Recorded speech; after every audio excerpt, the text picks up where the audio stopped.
Apriamo la 42esima seduta del Consiglio Comunale di mercoledì 14 dicembre 2022. La seduta è aperta al pubblico, è comunque garantito il rispetto del principio della pubblicità della seduta attraverso la trasmissione in streaming internet della Tenda TV. Ricordo che la seduta del Consiglio Comunale è in diretta anche sul nuovo canale televisivo della Tenda TV, visibile sulle smart TV di tutto il Veneto. Passo la parola al segretario per l'appello. Prego, segretario. Bagliana Mirella, Casagrande Andrea, Dareggian Antonio. Assente, giustificato. De Antoni Giulio, De Bastiani Alessandro, De Nardi Barbara, Dus Marco, Gomiero Maurizio, Miatto Antonio, Pagotto Alberto, Parrella Roberto, Rasera Gianni, Rosset Mario, Salezze Silvia, Sant'Antonio Paolo, Presente. Tonon Roberto, Varaschin Gianni. Sta arrivando. Presenti, numero legale c'è? Il numero legale c'è, nomina degli scrutatori, Rasera, bene, Salezze, ok, e Barbara Denari, va bene? Grazie. Bene, comunicazioni. Se il sindaco vuole, prego sindaco. Qualcosa. Buonasera a tutti. Allora, la solita comunicazione intanto relativa al Covid. La situazione come prevalenza di malattia è abbastanza stabile.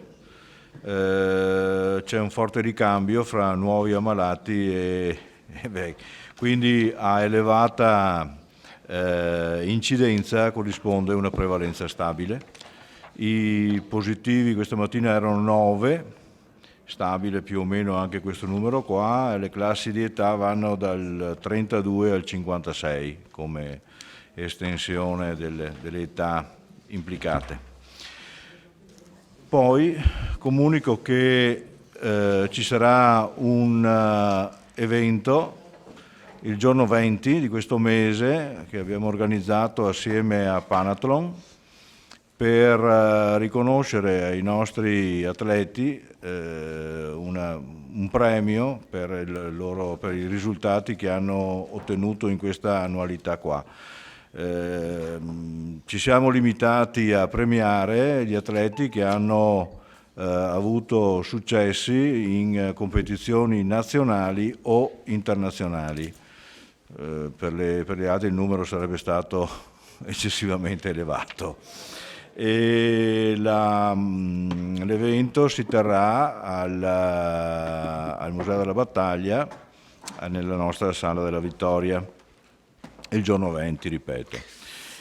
Un'altra comunicazione di interesse: il giorno 21 ci sarà un altro evento a invito, perché arriveranno in città rappresentanti dell'esercito, i quali hanno organizzato assieme a noi questo evento per promuovere la prossima asta che si terrà dei loro primi beni in città, non di tutti i 5 che sarebbero, ma semplicemente soltanto per il Palazzo Piccin, Doroltan e Marinotti. E quindi il 21 saranno qua appunto per promuovere questo tentativo di vendita, questa prima asta che si terrà. Altre comunicazioni non ne ho. Bene, allora prima in riunione dei capigruppo di comune accordo si è deciso di ritirare il punto numero 5 dell'ordine del giorno, cioè l'approvazione del regolamento edilizio, per alcune osservazioni che sono emerse durante la riunione della commissione, quindi vedete che insomma le commissioni, se fatte in un certo modo, servono anche al lavoro del Consiglio. Ecco. Possiamo partire con i lavori con una domanda di attualità del consigliere Balliana e De Bastiani, scusi.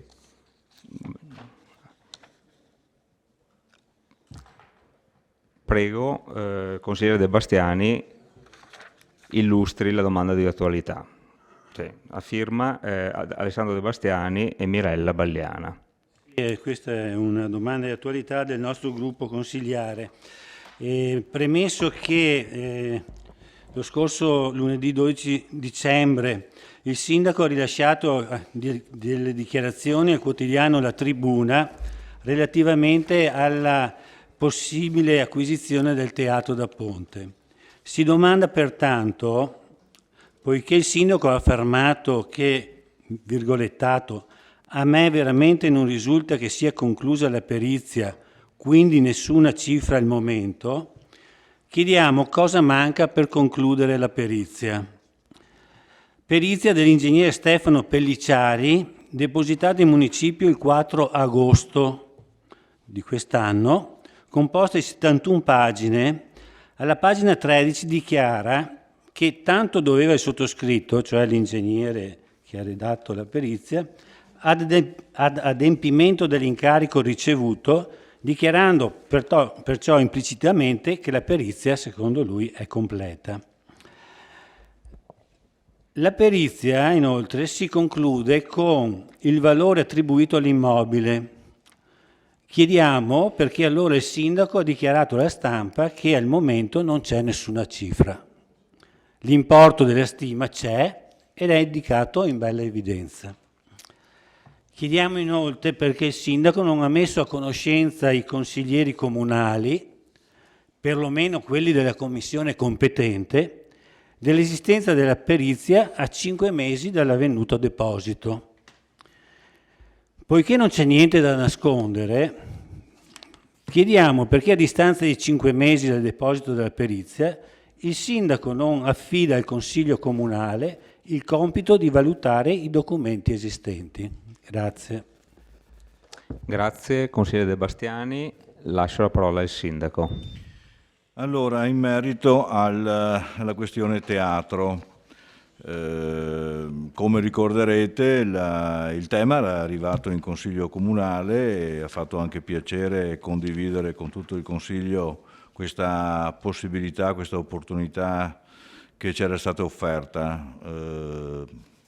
Dobbiamo ammettere un po' tutti che siamo rimasti un po' tutti affascinati da questa possibilità di portare nel patrimonio comunale quell'immobile. Però lo stesso Consiglio Comunale ha anche dato un'indicazione precisa di fare una valutazione. Quindi noi ci siamo mossi in una situazione un po' difficile da gestire perché effettivamente un mercato di quella tipologia di immobili non è che esista, quindi si tratta di tentare di dare un valore e si può partire da diverse considerazioni per poter arrivare a una conclusione. Noi lo abbiamo fatto, abbiamo avuto, come giustamente ricordano i consiglieri De Bastiani e Balliana, una valutazione che però è risultata essere alquanto diversa dalle condizioni minime pretese dal venditore. Per cui ho considerato che comunque la valutazione che abbiamo per adesso è una valutazione di un professionista pagato per farlo, quindi fondamentalmente di parte, per tentare di tagliare la testa al toro, come si suol dire. Stiamo per averne un'altra da un organo che sia certamente terzo e superiore, in modo tale da avere una maggior certezza della cifra sulla quale orientarci per concludere la cosa, che tutti ci auguriamo di poterla concludere. Vediamo di farlo sulla base di una valutazione che non sia discutibile perché magari considerata di parte.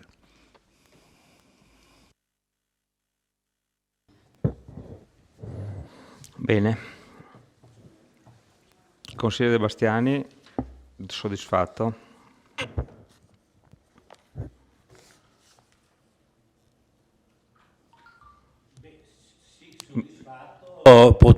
Potevamo sapere qualcosina in più, per esempio chi era l'organo terzo di superiore, ma comunque avremo modo di parlarne più avanti in questa sala. Grazie, consigliere De Bastiani. Bene, passiamo al punto numero 2 dell'ordine del giorno, mozione presentata dai consiglieri comunali Giulio De Antoni, Barbara De Nardi, Marco Dus e Roberto Tonon per impegnare la Giunta ad individuare nel bilancio le risorse per uno stanziamento a favore delle famiglie a reddito basso, da distribuirsi mediante apposito bando. Lascio la parola al consigliere De Nardi per illustrare la proposta, la mozione. Prego. Grazie Presidente, buonasera a tutti. Do lettura della mozione così non ci dilunghiamo eccessivamente. Considerato che la crisi pandemica da Covid-19 ha pesantemente inciso sulla condizione economica di molte famiglie anche nel territorio di Vittorio Veneto, i suoi effetti non sono oggi ancora pienamente superati. La situazione economica odierna risulta ulteriormente compromessa dalle conseguenze dell'aggressione della Federazione Russa ai danni dell'Ucraina, iniziata lo scorso febbraio e ancora in essere. Tale aggressione ha avuto, tra le ripercussioni internazionali più rilevanti, l'aumento esponenziale dei costi delle materie prime e dell'energia, con aggravi significativi di costo per le famiglie e per le imprese, che in talune occasioni hanno assunto dimensioni drammatiche. È notoria e evidente a tutti la situazione generalizzata di difficoltà di famiglie e imprese in tale contesto. Gli interventi previsti dal Governo in seno alla proposta di legge di bilancio per affrontare tale emergenza appaiono da un lato insufficienti e dall'altro addirittura negative, come il ripristino parziale delle accise a suo tempo ridotte dal Governo Draghi sui carburanti, che a cascata comportano, oltre che ulteriori spese dirette, anche aumenti dei costi dei beni di consumo al dettaglio per le famiglie, specie in relazione ai beni di prima necessità. Preso atto che il Comune di Vittorio Veneto non può giuridicamente e moralmente volgere altrove lo sguardo rispetto a tale situazione.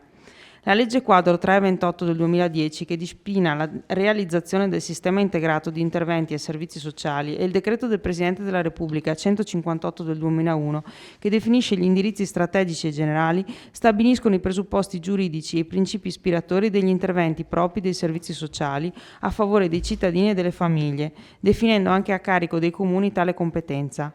Il Piano Nazionale degli Interventi dei Servizi Sociali 2021-2023 definisce la struttura del sistema dei servizi sociali e in particolare individua il sostegno monetario al reddito quale livello essenziale di prestazione sociale. Appare necessario che tale intervento avvenga con la modalità del bando, anche al fine di intercettare situazioni di difficoltà economica potenzialmente non note ai servizi sociali comunali, prevedendo diversi scaglioni di contributo associati a diversi scaglioni di reddito ai fini ISEE. Ritenuto opportuno prevedere contributi straordinari compresi tra i 100 e i 250 euro per ciascun nucleo familiare, il cui reddito ai fini ISEE risulta inferiore a euro 20.000. La nostra proposta è che il Consiglio Comunale deliberi di impegnare Sindaco e Giunta a prevedere debite variazioni degli strumenti di bilancio del Comune, onde consentire entro il 15 gennaio 2023 l'adozione di un'apposita delibera di Giunta che fissi le modalità e i criteri di accesso a contributi straordinari per il sostegno alle difficoltà connesse al caro bollette, compresi fra i 100 e i 250 euro per ciascun nucleo familiare, con reddito ai fini ISEE inferiore a euro 20.000, prevedendo modalità di accesso per bando pubblico e criteri di distribuzione degli importi per scaglioni progressivamente più alti al calare del reddito ai fini ISEE di riferimento, e di riferire nei prossimi consigli comunali circa i progressi del procedimento amministrativo in parola agli esiti del bando. Sostanzialmente chiediamo che l'amministrazione si attivi come già tante altre amministrazioni in tutta Italia, di tutti i colori politici, affinché le famiglie possano avere un minimo di aiuto in questa situazione che via via continua ad essere sempre più pesante, proprio perché si prolunga nel tempo. Ormai stiamo parlando, a febbraio sarà un anno, quindi sono praticamente 9 mesi di aggressione russa ai danni dell'Ucraina, ma di aumento dei costi delle materie prime ben più di un anno che ormai parliamo, visto che è una situazione che ha iniziato a delinearsi già nel corso del 2021. Grazie. Grazie consigliere. Apriamo la discussione.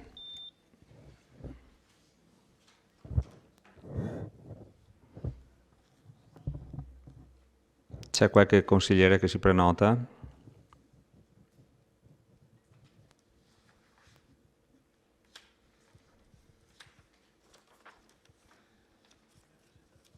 Consigliere Balliana, prego. No, intervengo solo per dire che condividiamo la mozione presentata dal gruppo consigliare del PD, anzi li ringraziamo per averla presentata e riteniamo doveroso assolutamente naturalmente procedere in questo senso.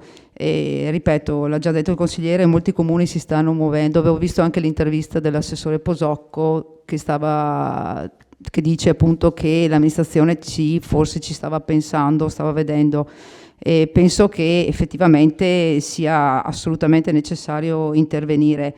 Vorrei anche fare una considerazione, effettivamente, che noi alla fine non percepiamo effettivamente quante persone sono in difficoltà, nel senso che i dati che vengono dati sono su scala generale e nazionale, e poi sul locale i dati ci sono anche, però voglio dire sono sempre molto difficili da reperire. Sarebbe anche interessante che fossero analizzate effettivamente le necessità, no? Per poi andare a intervenire con precisione anche su questi bisogni. Quindi noi siamo favorevoli e appoggiamo la mozione presentata dal gruppo consigliare del PD. Grazie.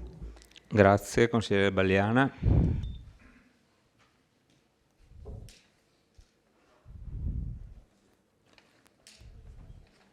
Altre prenotazioni?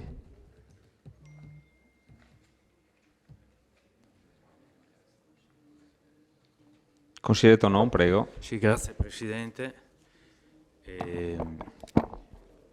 Mi permetto di interpretare il silenzio come un assenso a questo punto, visto che non ci sono commenti opposti rispetto al contenuto e all'indirizzo presentato dalla mozione. Ciò mi rende felice perché evidentemente a livello locale mi auguro ci si senta un po' di più di quello che si sente evidentemente a livello nazionale. In campagna elettorale ricordino tutti che c'era un leader di partito che diceva 30 miliardi subito servivano per le bollette, solo per le bollette. Ogni tanto si sbilanciava a 50, alla fine sono 21. E quindi di gran lunga inferiore a quelle che erano non solo le necessità, ma addirittura quelli che parevano diktat all'inizio. Evidentemente i diktat valgono solo in campagna elettorale, poi quando si governa è un po' diverso. La situazione sicuramente l'amministrazione comunale percepisce molto meglio, perché è una presa diretta ovviamente con quelle parti di cittadini, almeno quelli che si rivolgono all'amministrazione, perché il sindaco lo sa bene, come ha detto anche la collega De Nardi nella mozione, ci sono alcune parti di città che per vari motivi non si palesano pur essendo in difficoltà, e sappiamo benissimo che per fortuna oltre all'azione meritoria di tutte le amministrazioni che si sono succedute, ci sono anche altri enti per fortuna che si spendono per le situazioni più di necessità. Probabilmente se anche a livello nazionale ci fosse stata un'azione più incisiva da questo punto di vista, sarebbe stato possibile sgravare le amministrazioni comunali che invece devono, ai noi, farsi carico soprattutto delle parti più bisognose, quelle fasce che si trovano più in stato di necessità della nostra popolazione. Comunque ben venga questo consenso attorno a questa mozione. Grazie. Grazie, consigliere Tonon. Vediamo un attimo se ci sono altri interventi.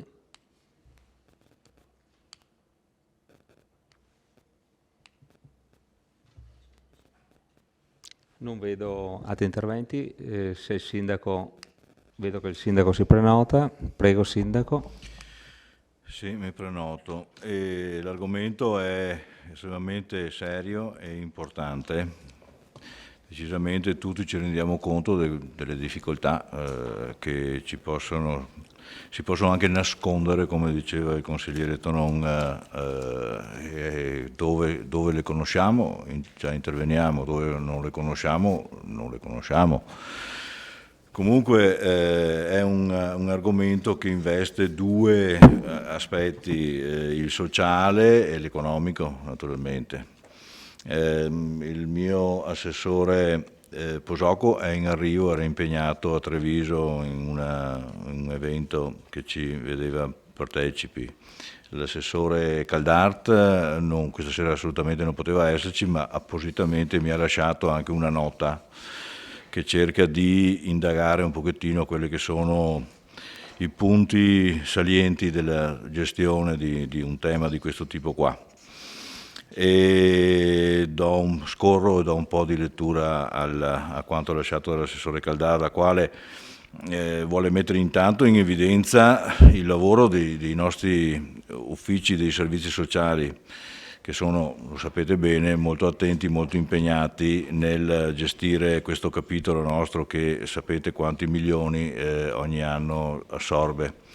E quindi la situazione dal punto di vista nostro è monitorata, dice l'assessore Caldara, sia attraverso gli accessi degli stessi servizi comunali, con colloqui, supporti degli assistenti sociali, richieste di contributi, situazione delle famiglie fragili, situazioni debitorie degli utenti delle case edilizie popolari e di altri utenti fragili, richieste che arrivano a sportello famiglia, sportello casa, e anche quel lavoro, come diceva il consigliere Tonon, fatto di conserva alla Caritas, a San Vincenzo, Emporio Solidale e l'assistenza del Piazzoni, che quotidianamente operano nel nostro territorio.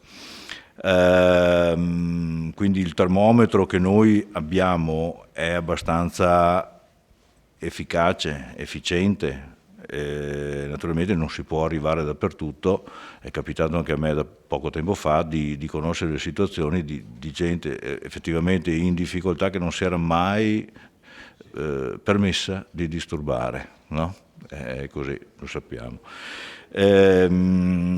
Comunque già la nostra amministrazione sul tema proposto lavora, è impegnata ad esempio con il minimo vitale, con il sostegno all'abitare, col fondo di sostegno dell'affitto in base alla legge 431 del 98 e il fondo, articolo 47 della legge 39. Quest'anno, a tutt'oggi, così facendo, abbiamo già erogato quasi 392.000 euro, 391.871. Quindi gli aiuti sostanziosi che si danno alle 238 famiglie oggi assistite ammontano a più di 1.600 euro a nucleo familiare. È chiaro che un apporto di altri 100-200 euro non è che cambi radicalmente la situazione, ancorché i fabbisogni sono per definizione infiniti e non si finirebbe mai non si coprirebbe mai con aiuti sostanziosi i reali fabbisogni.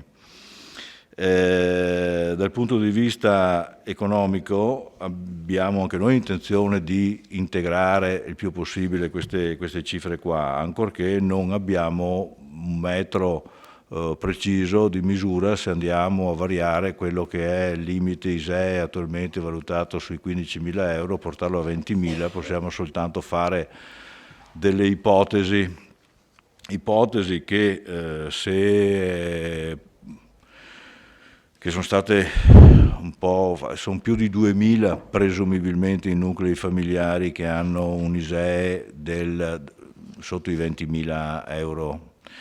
E la cosa comporterebbe una spesa che va dai 3 ai 4 ai 500 mila euro praticamente, quella che con la mozione viene evocata come possibile intervento.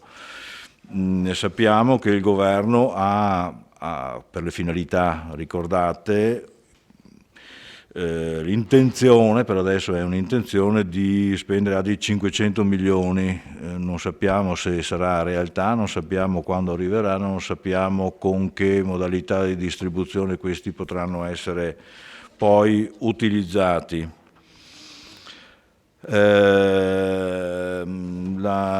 L'assessore Caldart elenca qua una serie di considerazioni che vado anche a leggere. Fatta questa dovuta premessa, relativamente alla proposta di mozione si fanno le seguenti osservazioni.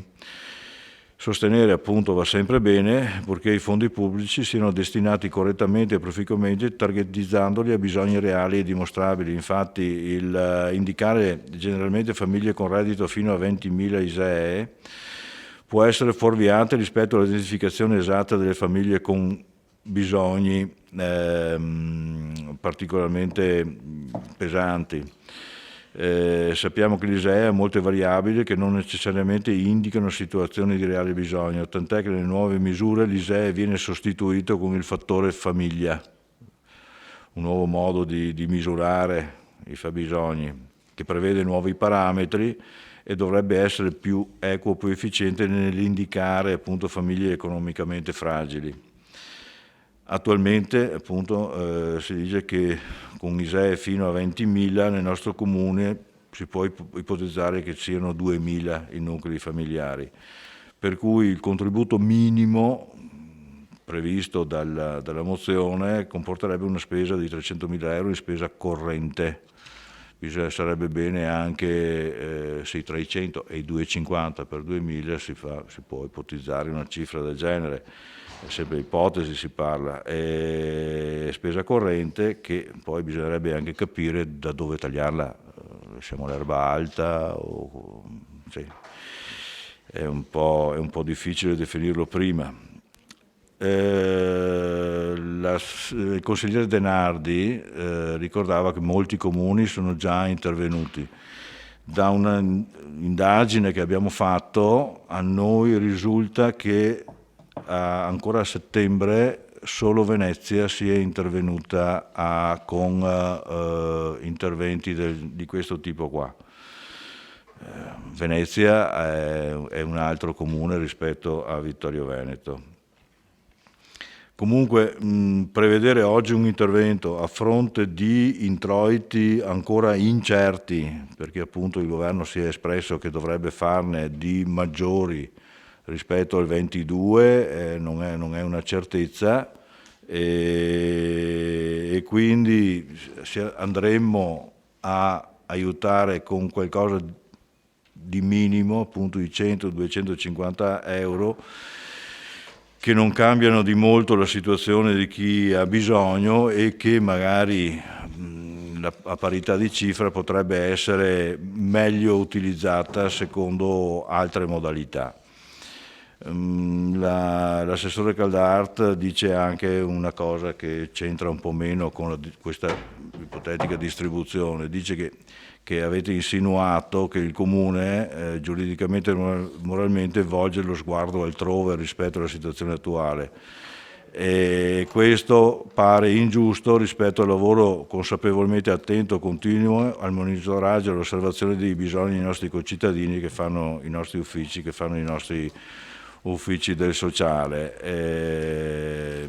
Quindi a fronte dell'incertezza dell'introitato probabile, possibile in base a quello che si sa oggi, a fronte dell'incerto del numero delle situazioni che andremo a coprire con questa piccolissima quantità di denaro, noi non ci sentiamo di impegnarsi di farlo, ci auguriamo di poterlo fare, ma l'impegno a farlo mi sembra che non sia da accogliere. Grazie Sindaco. Consigliere De Antoni, prego. Sì, con questa mozione, signor Sindaco, abbiamo cercato di sottolineare, di mettere in evidenza un problema che tutti conosciamo. Tutti conosciamo, e anche, come ha detto anche lei, anche noi abbiamo avuto conoscenza di situazioni particolari che sono inespresse, cioè molte persone, come quella che conosce lei, hanno paura, hanno riguardo a presentarsi negli uffici, e l'accesso agli uffici non è così semplice per tutti, no? Perché bisogna qualche volta prendere l'appuntamento, insomma io abito lì vicino, insomma c'è un po' di difficoltà comunque insita nelle persone, e anche un po' nel fatto che è difficile andare sul territorio a trovare le situazioni che sono più difficili. Ma con questa mozione abbiamo cercato di mettere in evidenza questo aspetto, e abbiamo detto che di cercare di prevedere le debite variazioni degli strumenti di bilancio, che adesso non si possono più fare.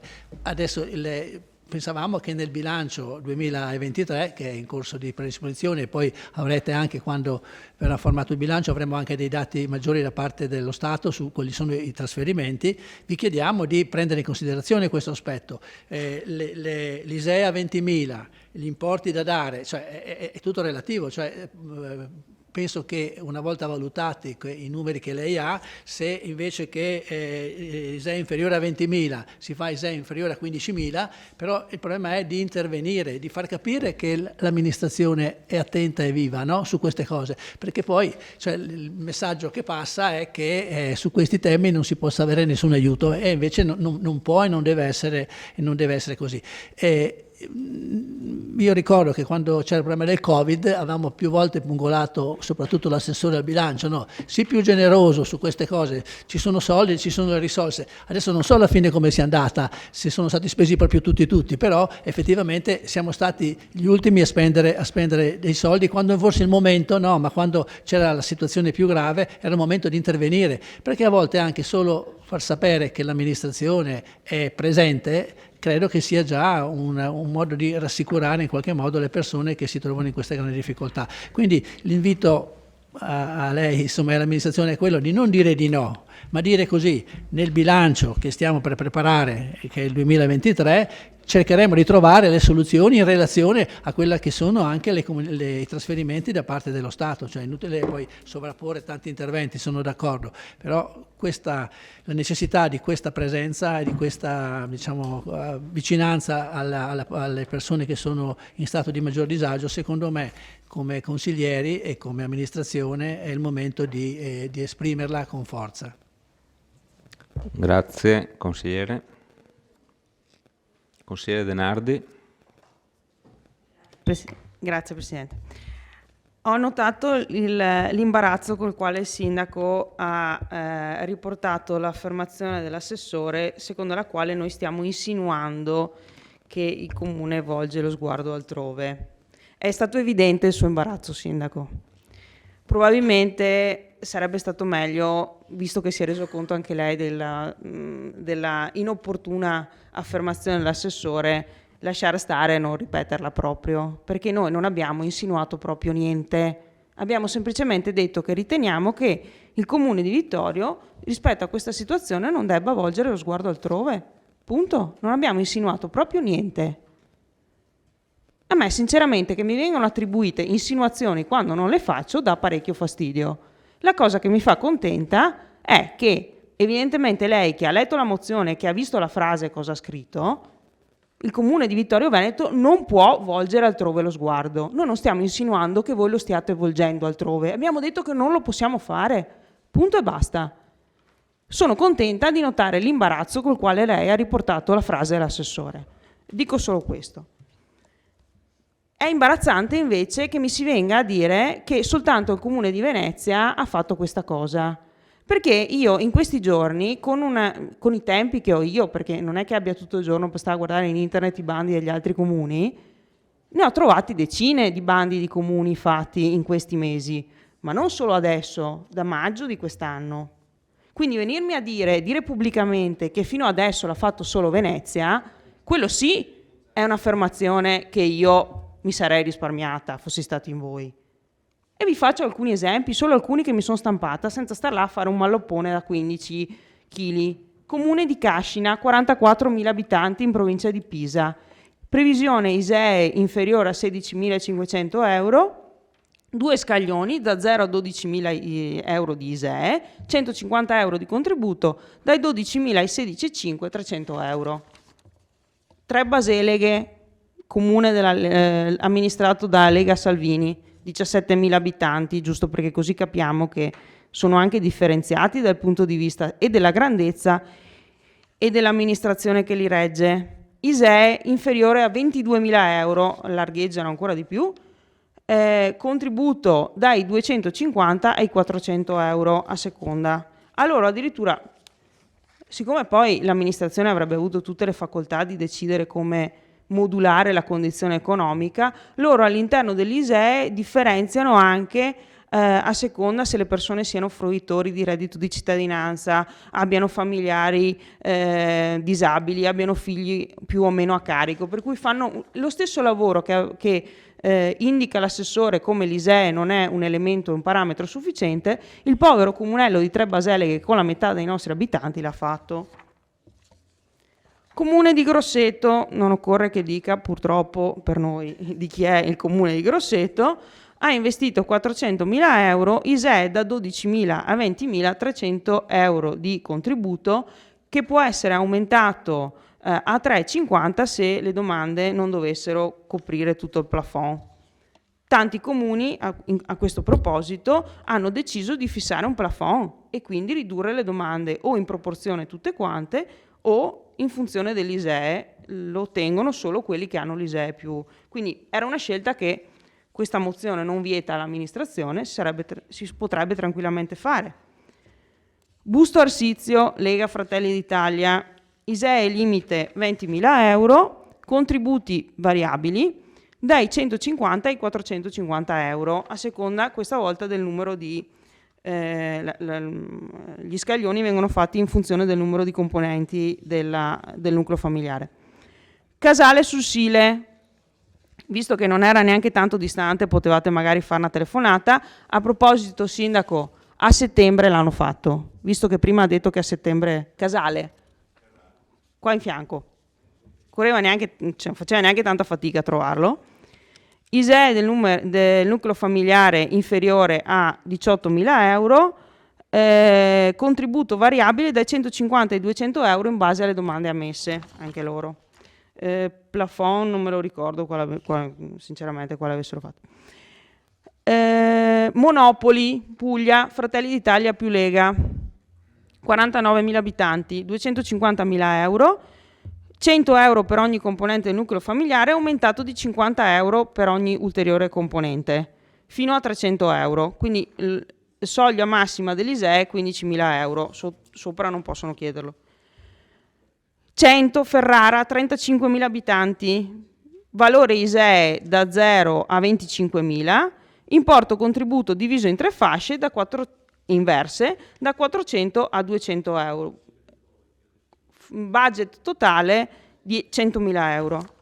Poi mi piace che abbia citato il Comune di Venezia, perché sì, Venezia è stata l'elemento che ci ha stimolato positivamente, direi, nel predisporre questa mozione, perché il Comune di Venezia non solo ha distribuito 1,5 milioni di euro, dando 245 euro a ogni domanda, perché non hanno fatto differenziazioni fra l'ISEE, ma hanno semplicemente diviso l'ammontare totale per il numero delle domande, che sono state 6.000 e qualcosa, ma hanno motivato dicendo che sono riusciti a stanziare questa cifra grazie al lavoro di efficientamento del bilancio portato avanti dal sindaco Brugnaro.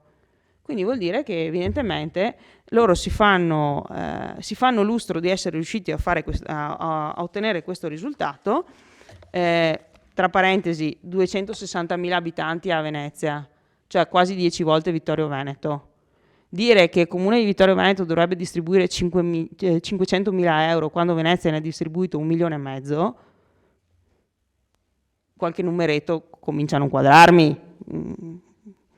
Anche perché non stiamo parlando di Venezia centro storico, dove magari possiamo dire che i proprietari, i residenti sono tutti ricchissimi. Parliamo anche di Marghera, di Mestre, dove sicuramente le situazioni economiche non è delle più felici.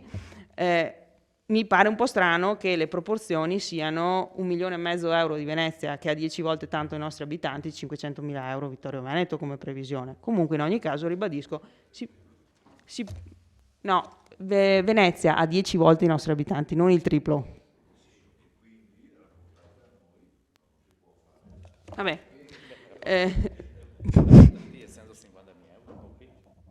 Quindi sarebbero 150.000, no 500.000. No, l'ha fatto con l'ISEE anche Venezia. Hanno fatto anche Venezia e l'ISEE. A Marghera, glielo vado a dire a quelli di Marghera e di Mestre che sono più signori di noi. A quelli del Bangladesh che lavorano a Fincantieri e che abitano a Venezia. Ribadiamo, nessuno vieta di decidere un plafond e di fissarlo, nessuno vieta di modificare, d'accordo tutti, il limite dell'ISEE o gli importi dei bonus. Avete visto che è ben più di solo il Comune di Venezia che ha fatto sto lavoro, e con una varietà e una differenziazione che offre ogni possibilità per andare incontro alle famiglie. Grazie, consigliere De Nardi.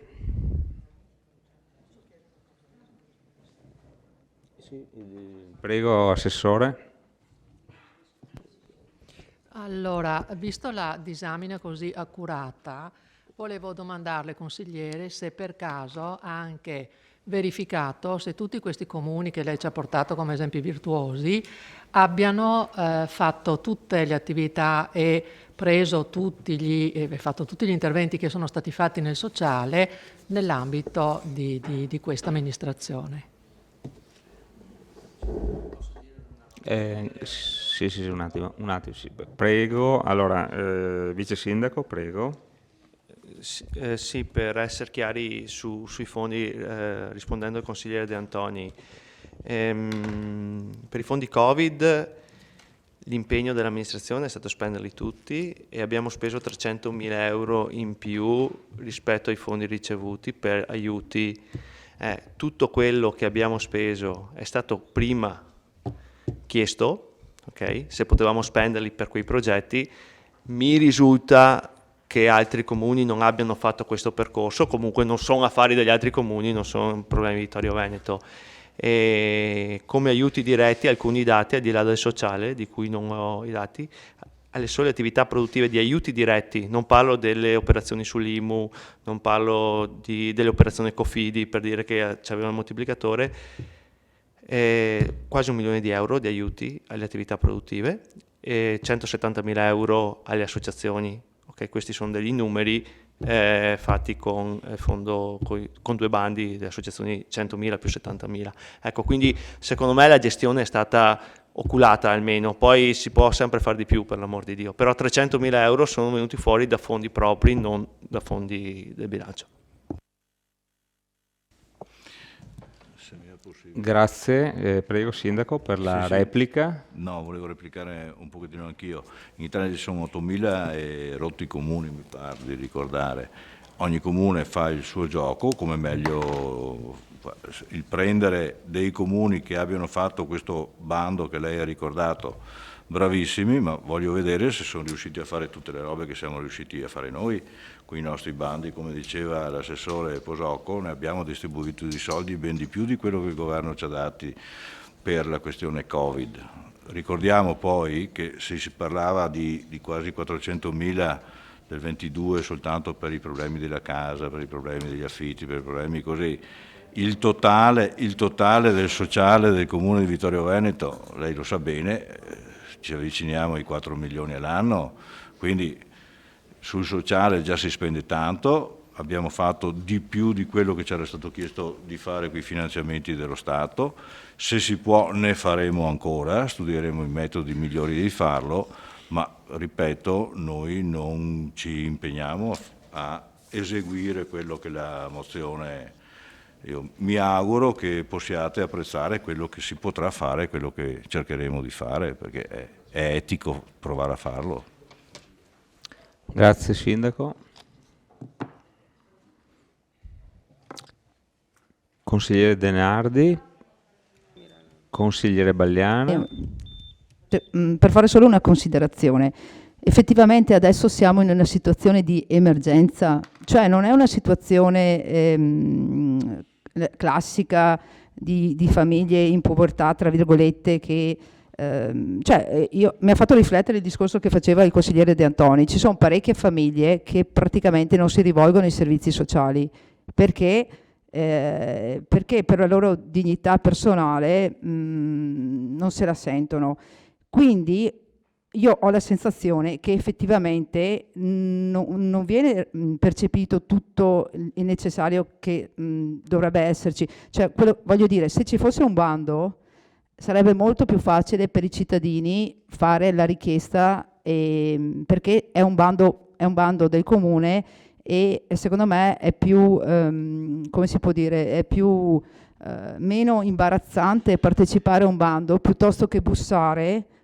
Io la vedo così in questo momento, piuttosto che bussare alla porta dei servizi sociali, perché purtroppo in Italia e in generale i servizi sociali sono intesi ancora, cioè per chi si rivolge purtroppo ai servizi sociali è inteso che ha difficoltà, non riesce praticamente a mantenersi, e quindi c'è ancora questa difficoltà a vedere i servizi sociali di tipo universale e a cui tutti avrebbero diritto e dovere e diritto di rivolgersi. Effettivamente ora siamo in una situazione, una crisi economica straordinaria, come è stata anche quella della pandemia. Adesso siamo in una crisi a livello economico, soprattutto appunto sulla questione del caro bollette e dell'elettricità, e quindi è qua l'intervento d'urgenza che sarebbe necessario. È per quello che questa proposta potrebbe andare in questo senso. E poi io avevo letto anche le dichiarazioni dell'assessore Posocco, che diceva che forse stava valutando l'ipotesi di fare una cosa simile a quella che è stata fatta per la questione del Covid. Qui è la questione, insomma, che pongo.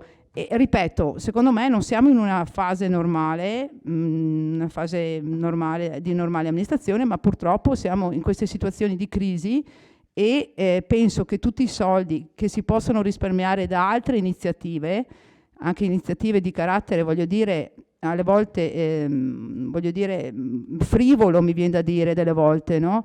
E magari si possono investire in queste situazioni di bisogno. Grazie, consigliere Bagliana. Consigliere Denardi. Sì, allora, solo 2 parole. Anzitutto la disamina che io ho fatto, assessore Uliana, era per capire in giro che panoramica ci fosse. Quello che ritengo non accettabile in un consiglio comunale è che un assessore, per la bocca del sindaco, visto che non è presente, nessuno discute il fatto che non sia presente, affermi che c'è un solo comune che ha fatto un intervento, quando in realtà sono in tanti, perché quelli che vi ho elencato io sono solo alcuni di quelli che in Italia e nel nostro territorio del Veneto hanno realizzato questo intervento. Quando però mi si dice che l'unico che l'ha fatto è il Comune di Venezia, le ipotesi sono 2. O si dà per scontato che nessuno di noi vada a verificare cosa succede in giro e quindi si può dire qualsiasi cosa, oppure si è fatta una verifica talmente lacunosa che non ci si è resi conto che nemmeno facendo la ricerca su Google, bando, bollette, comune, ne vengono fuori decine e decine.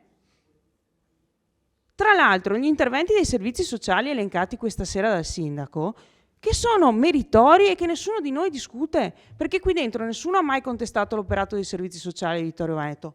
Nessuno. Semplicemente, come diceva il consigliere De Antoni e il consigliere Bagliana, intervenire con bando rende più facile per scovare quelle realtà che sono statisticamente presenti, perché chiunque si sia occupato anche solo 10 minuti di servizi sociali in vita sua sa che esiste un residuo non raggiungibile dai servizi sociali con le modalità ordinarie. Non è una colpa di nessuno, è un dato di fatto, è la realtà. Allora, il bando è normalmente un metodo che consente, primo, di non avere l'accesso fisico allo sportello, che diventa già per alcune persone per le loro caratteristiche personali, per timore, per mestizia, per tutto quello che volete voi, rende loro difficile accedere e rende tante persone difficile dire io ho un problema. A queste persone il bando toglie la caratteristica di onta morale, che poi non è, cioè, è autopercepita, non è la realtà, però che uno si vergogni capita, cioè non è che possiamo eliminare la vergogna nelle persone. Allora, l'idea del bando ha questa finalità, ovviamente. Venirmi a dire che ce n'è uno solo quando in realtà sono decine è una cosa che sinceramente non mi sembra corretta, soprattutto per le persone che seguono a casa il Consiglio Comunale, e è per questo che io vi ho elencato. Non a caso non ve li ho elencati prima. D'altro canto, come prima fuori dai microfoni ricordava la consigliera Balliana, la gran parte degli interventi che ha elencato il sindaco prima sono in realtà fondi trasferiti, perché il sostegno affitti viene dalla regione. Sono soldi che la regione ci dà e noi distribuiamo. Altri sono fondi statali, altri ancora sono fondi regionali. Sono cose che anche gli altri comuni fanno, perché anche il comune di Trebasele che riceve il fondo sostegno affitto dalla regione Veneto, come lo riceviamo noi, ovviamente in altre proporzioni, non sto dicendo che gli importi sono gli stessi. E do per scontato, è un comune vostro, che distribuiscano anche loro i soldi come li devono distribuire, anche perché sennò la regione si irriterebbe parecchio, diciamo così. Per cui Assessore Uliana, non mi venga a dire se ho fatto la disamina di cosa fanno gli altri comuni, quando in realtà gran parte degli interventi che sono stati citati sono interventi che non sono fondi propri, sono fondi trasferiti e che quindi il comune è naturale che distribuisca come gli arrivano, li distribuisce. Avendo fatto l'assessore ai servizi sociali, so la quota parte dei 4 milioni, quanto è una quota originaria del comune e quanto non è invece semplicemente una partita di giro. E il consigliere Tonon che è in fianco a me lo sa tanto bene quanto me. Grazie, consigliere Nardi. Sì, anche perché gli interventi sarebbero due a testa. Quindi, Assessore Vice Sindaco Posocco, secondo intervento, prego. Volevo un attimo confrontarmi con il consigliere Balliana per via del bilancio, perché da un punto di vista del sociale Vittorio lavorano bene, hanno ben chiaro la situazione e stanno seguendo ogni cosa in una maniera veramente importante e veramente li vedo che lavorano pur non seguendoli come assessore. Allora, da un punto di vista del bilancio faccio questo ragionamento. Lei mi dice sì, ci sono delle spese frivole che andrebbero tagliate, potrei concordare con lei che qualcosa si potrebbe tagliare, vero? Però il punto è che anche noi come ente ci troviamo a triplicare il costo dell'energia nel 2023. Quindi dobbiamo calcolare questo aspetto, quindi possiamo tagliare quanto vogliamo, possiamo impostare questo discorso, ok, dobbiamo prima pensare che abbiamo da un punto di vista di energia elettrica triplicare perché scade il contratto e quindi è un problema. C'è il problema, ok, avete focalizzato il problema su chi ha ISEE sotto i 20.000 per sostegno agli affitti, così il problema poi riguarda anche chi non è in affitto ma ha la casa propria, perché il caro bollette purtroppo comprende un'altra fetta di popolazione importante.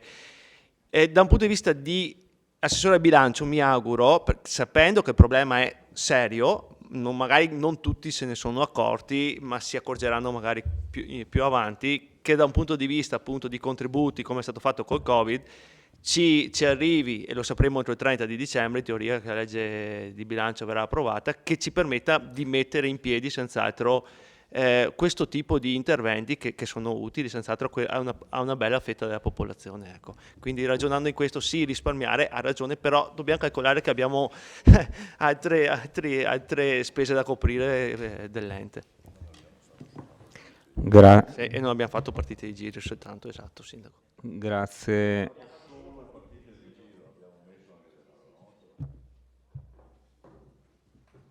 Va bene. Consigliere Tonon, prego. Grazie Presidente.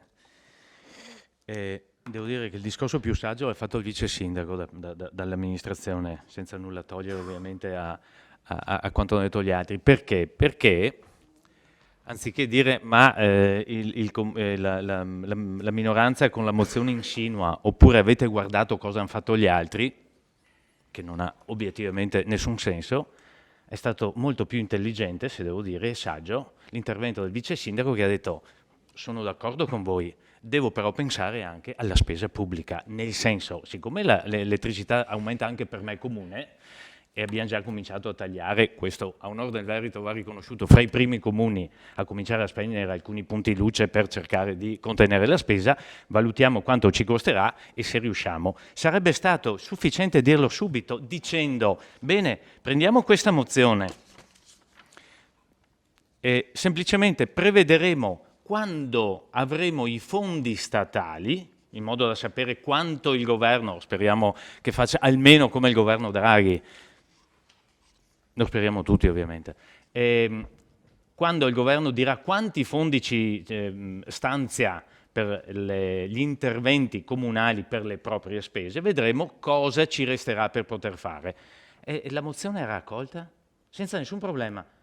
Non c'era una primigenitura, ma l'ha presentato uno, l'ha presentato l'altro. Era semplicemente un prendersi insieme cura di un problema che, ripeto, conosciamo tutti, un problema che nessuno ha mai pensato che non fosse seguito, ma, come hanno detto soprattutto le due colleghe che mi stanno a fianco, veniva affrontato in una maniera diversa, probabilmente più asettica, diciamo così, perché anche quelle persone, quelle famiglie che si trovano in obiettiva, e lo sappiamo tutti, difficoltà a chiedere aiuto, potessero ricevere un aiuto con una semplice domanda fatta al bando. Tutto qui.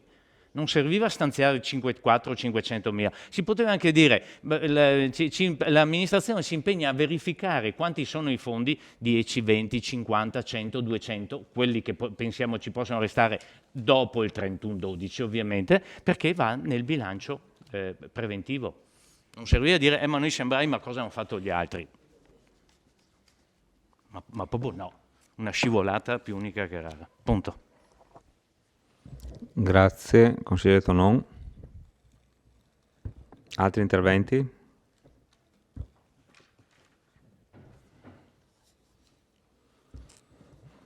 Bene, allora passerei alla dichiarazione di voto, se siete d'accordo. Dichiarazione di voto. Non ci sono dichiarazioni di voto. Sì, consigliere capogruppo Varaschin, prego. Buonasera a tutti, grazie Presidente. Allora, ci piacerebbe aiutare tutte le famiglie che in questo periodo sono in difficoltà, ma non conosciamo ancora l'entità dei contributi che ci arriveranno dallo Stato. Ed inoltre dobbiamo fare i conti delle possibilità del nostro comune. La coperta è sempre troppo corta, se ci copriamo i piedi ci scopriamo la testa.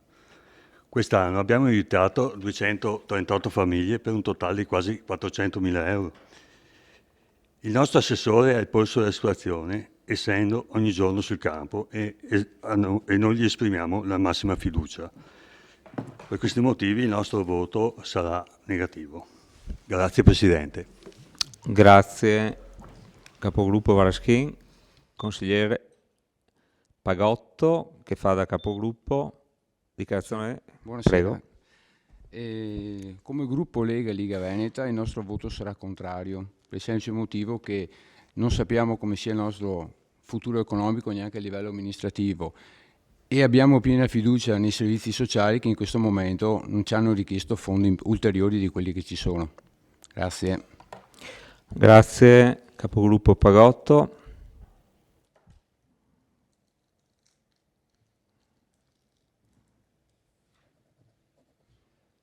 Altre dichiarazioni? Se non ci sono altre dichiarazioni passiamo in votazione. Allora, per la mozione in oggetto discussa precedentemente, favorevoli? Un attimo, 3. 5 favorevoli, 5 contrari?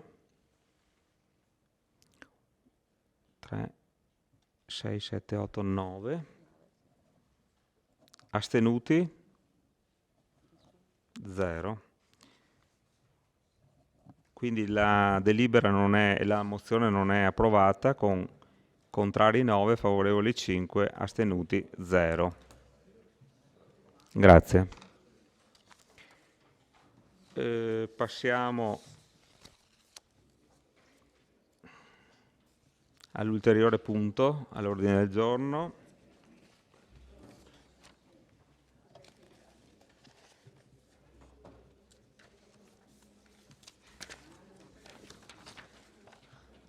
Richiesta alla ditta Alimenta Industries SRL su esercizio da parte del Comune di Vittorio Veneto del diritto di prelazione sull'alienazione dell'immobile a destinazione industriale sito in via Caduti del Lavoro numero 7 nella zona industriale di San Giacomo di Veglia.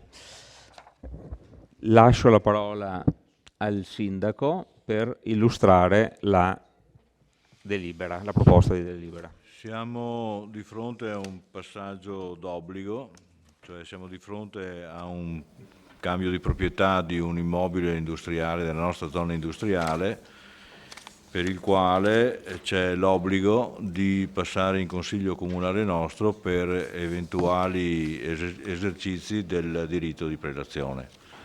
Avrete già letto questa richiesta e quindi io passerei direttamente la parola all'ingegner Curti, che può magari meglio di me spiegare la cosa.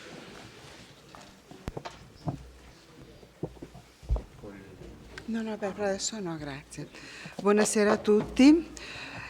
Come diceva il sindaco, questo è un passaggio obbligato. Noi qui stiamo parlando di un in questo momento fabbricato in zona industriale, ma nel primo atto di compravendita tra il Comune di Vittorio Veneto e l'allora Glasco SPA, parliamo del 1974, il Comune vendette un lotto di terreno di circa 27.000 metri quadrati in zona industriale, con la prescrizione riportata quindi nell'atto di compravendita che i successivi passaggi di proprietà dovessero essere preceduti da una richiesta al Comune se intendeva o meno esercitare il diritto di prelazione. Questo nel 74, poi nel 76 fu venduto alla medesima ditta un ulteriore lotto di altri circa 6.000 metri quadri. Poi la ditta cambiò nome, nel 2003 ci fu una vendita tra Sangalli Vetro, Glasco era diventata Sangalli Vetro, a Sangalli Home Glass SRL, nel 2004 a Intesa Leasing. Tutti questi passaggi preceduti da una delibera di Consiglio Comunale dove il Consiglio ha espresso il non interesse ad esercitare il diritto di prelazione. Nel passaggio del 2004 Intesa Leasing poi ebbe come utilizzatrice in locazione finanziaria Alimenta Industries SRL, e già nella delibera del 2004 era previsto che fosse possibile il riscatto anticipato da parte della locataria. Quindi nel 2022, a novembre di quest'anno, Alimenta acquisisce con riscatto anticipato la proprietà, adesso la rivende a Intesa San Paolo. Intesa Leasing nel frattempo è diventata Intesa San Paolo, e però questo ulteriore passaggio richiede l'espressione del diritto di prelazione da parte del Consiglio. Sì, no, scusatemi, ma io mi sono dovuta fare uno schema perché mi ero persa al secondo passaggio di proprietà.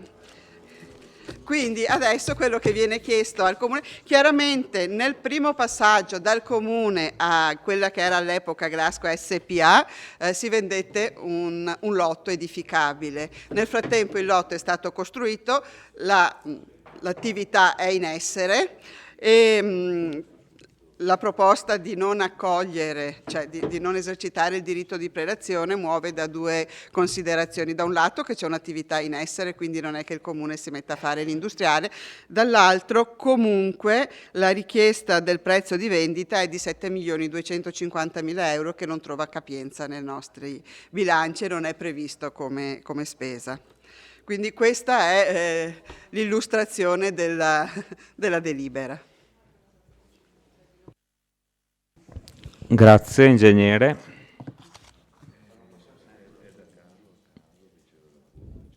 Apriamo discussione.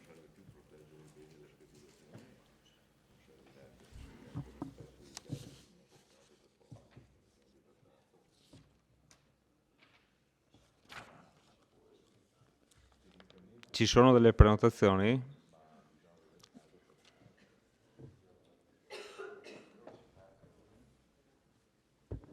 Non vedo prenotazioni.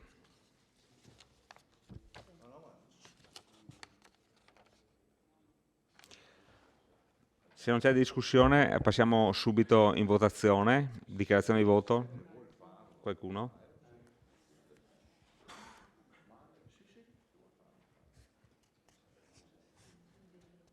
C'è qualche... Prego, consigliere Pagotto.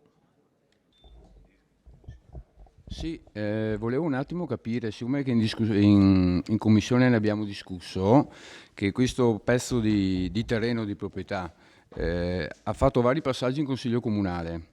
Volevamo capire un attimo se si poteva presentare un emendamento per toglierlo dal prelato del Comune, nel senso che il Comune non tocchi sempre passare in Consiglio Comunale per dare l'approvazione.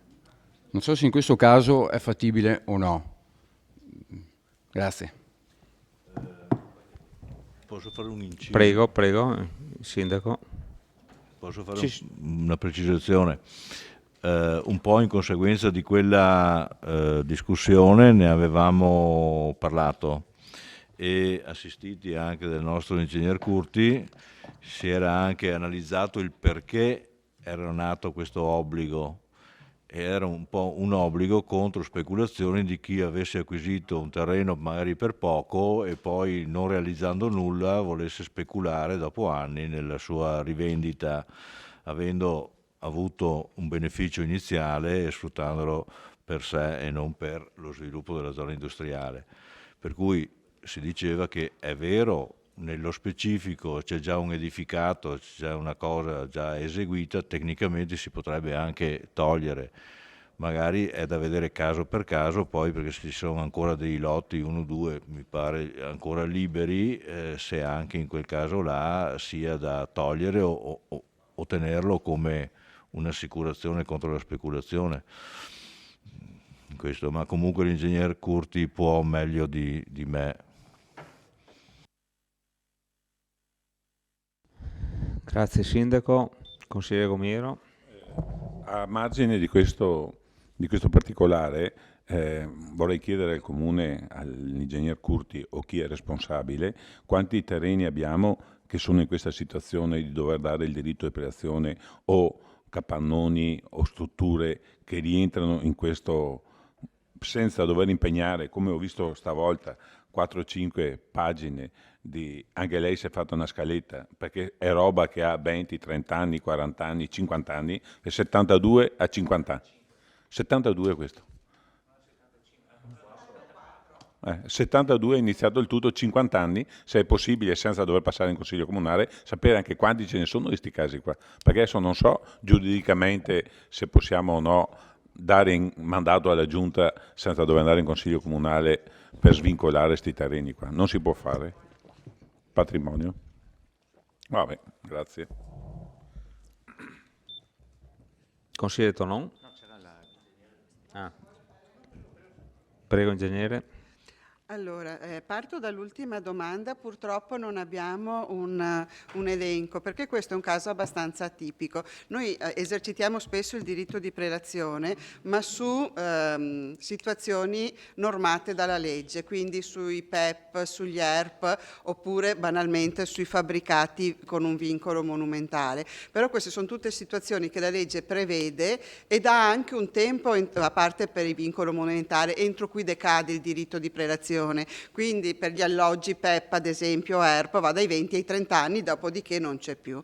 Questa è una cosa particolare perché non è previsto dalla legge, questo non era un lotto all'interno del PIP, fu inserito questa prescrizione nel primo atto di compravendita. La Giunta, quando andò ha deciso di vendere questo lotto, fece inserire questa prescrizione senza metterci una fine, ma come diceva prima il sindaco, il motivo era perché all'epoca, e purtroppo successe, non dico qua ma l'ho visto in altre situazioni, facevano queste vendite di terreni anche a prezzi magari agevolati, dopodiché nessuno costruiva, restavano là, diventavano o abbandonati a se stessi o fonte di speculazione. Quindi il motivo oggi potrebbe esserci.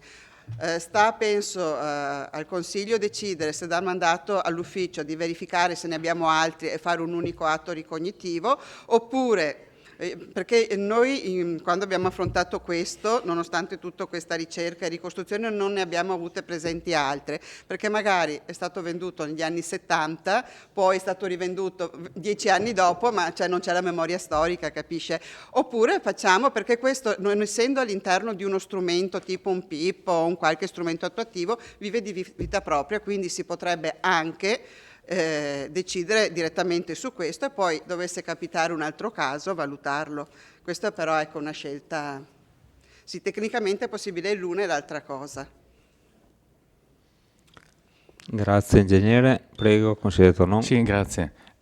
Io ricordo il caso del PIP di San Giacomo, per esempio, in cui proprio la norma prevede che una parte sia il comune potesse venderla in piena proprietà e una parte invece solo come diritto di superficie, per cui ovviamente il diritto di prelazione è in capo al comune.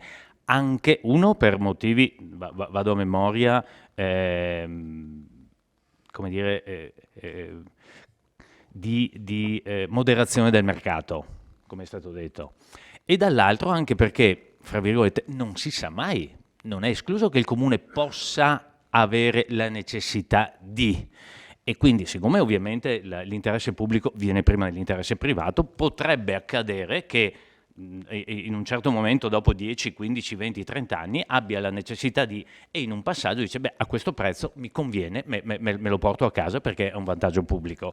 Inoltre, il fatto di normare da questo punto di vista quelle che sono le ex proprietà pubbliche, chiamiamo così, nel senso che il comune compra o espropria, poi fa il PIP, l'abbiamo avuto di recente, il sindaco se lo ricorda sicuramente bene, con un terreno in zona industriale via Donatori del Sangue, forse, se non ricordo male, era partito ancora con la precedente amministrazione, in cui il comune ha detto no, visto che non fai nulla, me lo riporto a casa, visto che qualcuno era interessato. Non ci fosse stata quella norma, lì nessuno poteva mettersi. In questo caso abbiamo, in senso pulitissimo e a favore del lavoro della città, dato una possibilità a un'attività produttiva vicina di espandersi, mentre quel terreno era da, credo, 15 anni, che era di più, ecco, che era semplicemente un terreno incolto.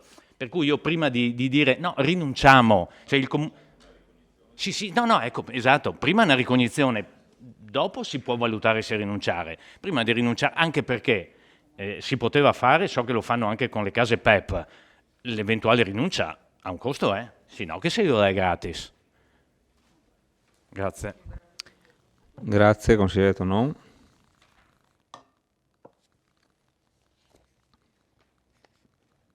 Altri interventi? Passiamo. Dichiarazione di voto? Votazione. Allora, per la delibera in oggetto, favorevoli? Unanimità. Contrari? 0. Astenuti? 0. La delibera è adottata all'unanimità. Votiamo l'immediata eseguibilità. Favorevoli? Contrari? 0. Astenuti? 0. La delibera è immediatamente eseguibile.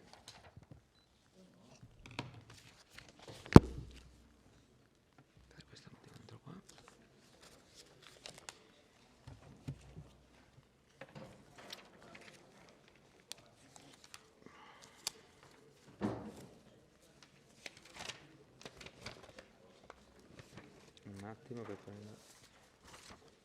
Prossimo punto all'ordine del giorno. Variante urbanistica 65-2022 di adeguamento alla legge regionale 14-2017 sul contenimento di consumo di suolo. Approvazione. Lascio la parola direttamente all'ingegner Curti che ci illustra il contenuto tecnico della delibera. Ecco, anche qui se c'è qualche domanda tecnica, me l'abbiamo sviscerata la volta scorsa, però eventualmente se c'è qualche domanda tecnica subito, per cortesia fatele subito e poi passiamo alla discussione.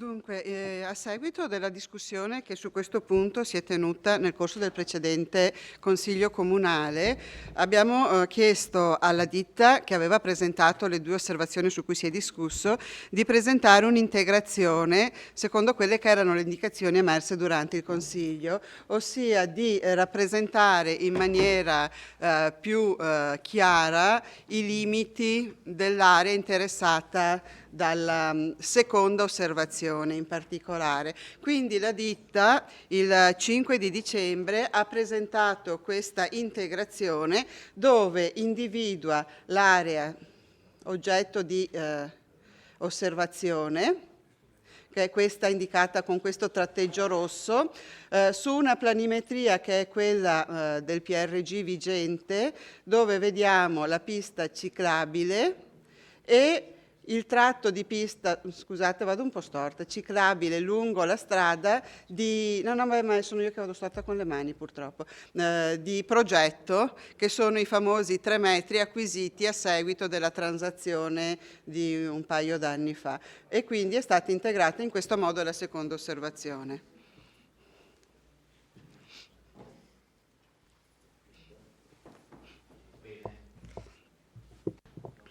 Grazie ingegnere. Se c'è qualche domanda tecnica veloce, prego consigliere De Antoni. Volevo chiedere all'ingegnere, in alto a sinistra c'è una scritta ambito di urbanizzazione consolidata e c'è un segno indefinibile, ma forse rosso, ma non so bene che colore sia da qua. Qual è questo ambito? Cioè, me lo può indicare qual è l'ambito?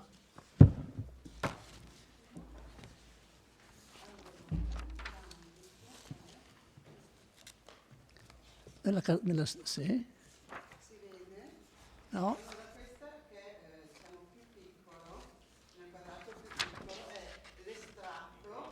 No. Scusate. È l'estratto della tavola A2? No, questo nel quadrato più piccolo è l'estratto dell'allegato alla DGR, alla delibera di giunta comunale del 2017 che ha perimetrato, individuato il consolidato.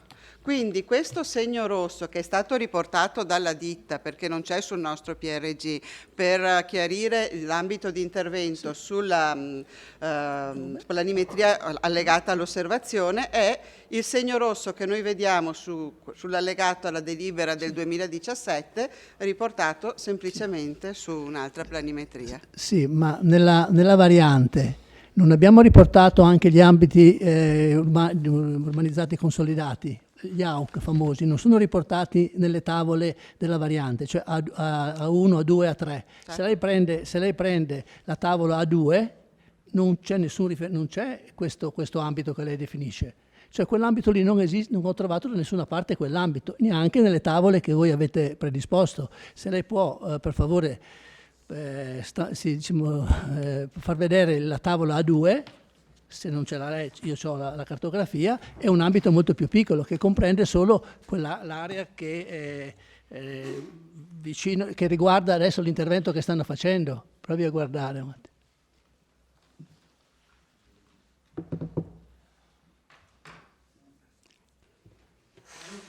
Allora, questo è l'elaborato allegato alla delibera del 2017. Sì.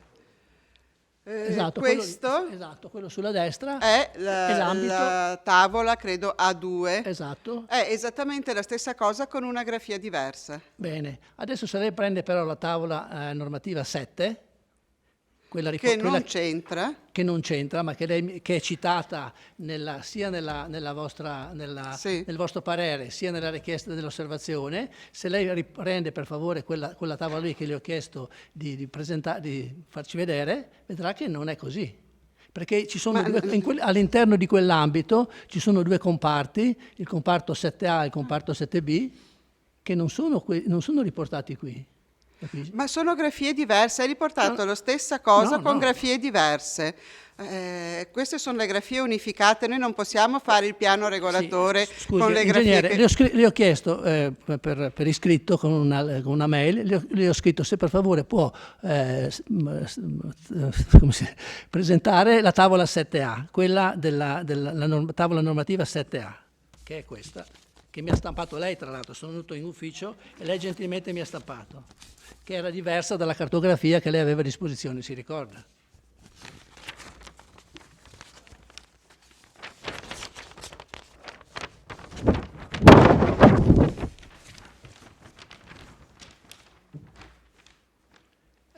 In questa tavola, io che riesco a leggere meglio qui che lì, io trovo che ci sono due comparti, il 7B, che dovrebbe essere o l'area ex Cini o l'area Fassina, aiutatemi voi che conoscete meglio le cose, e poi c'è il comparto 7A, ma non è individuato il comparto, quello di cui è segnato in quella planimetria che ha presentato l'architetto a corredo dell'osservazione, perché è tutto un ambito molto grande che addirittura prosegue a valle e a monte di questi comparti. Ma me l'ha fatto lei la copia? Sì. No, ma scusate, non capisco qual è l'osservazione. Quale sarebbe l'osservazione?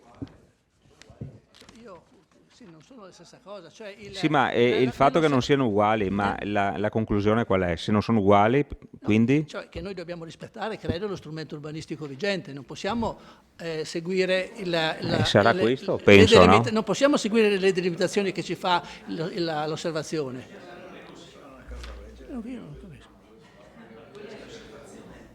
L'osservazione riporta una delimitazione dell'ambito che è diversa da quello che è la cartografia che avete in comune. Sì, io sono venuto da lei, ingegnere, e mi ha stampato, sì, abbiamo stampato questa copia qua. Non è così? Prego? Lei la porto.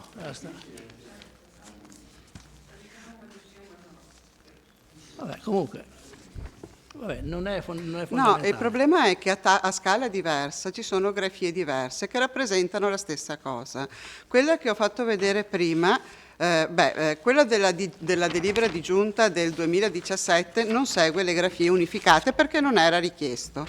La variante che abbiamo fatto segue le grafie unificate. Le schede norma hanno una grafia completamente diversa, ma indicano tutte esattamente la stessa cosa. Dopodiché, anche perché, faccio solo, scusate, un piccolissimo inciso, quando viene presentata un'osservazione non si chiede al cittadino di rappresentarci come sarà il piano regolatore se dovesse essere accolta la sua osservazione. Il cittadino, su una base cartografica, ha fatto una rappresentazione, ci ha indicato quali sono i mappali che a lui interessano, quindi se si accoglie l'osservazione sarà poi l'ufficio che inserirà nel piano regolatore con la giusta grafia quello che è stato o non è stato accolto.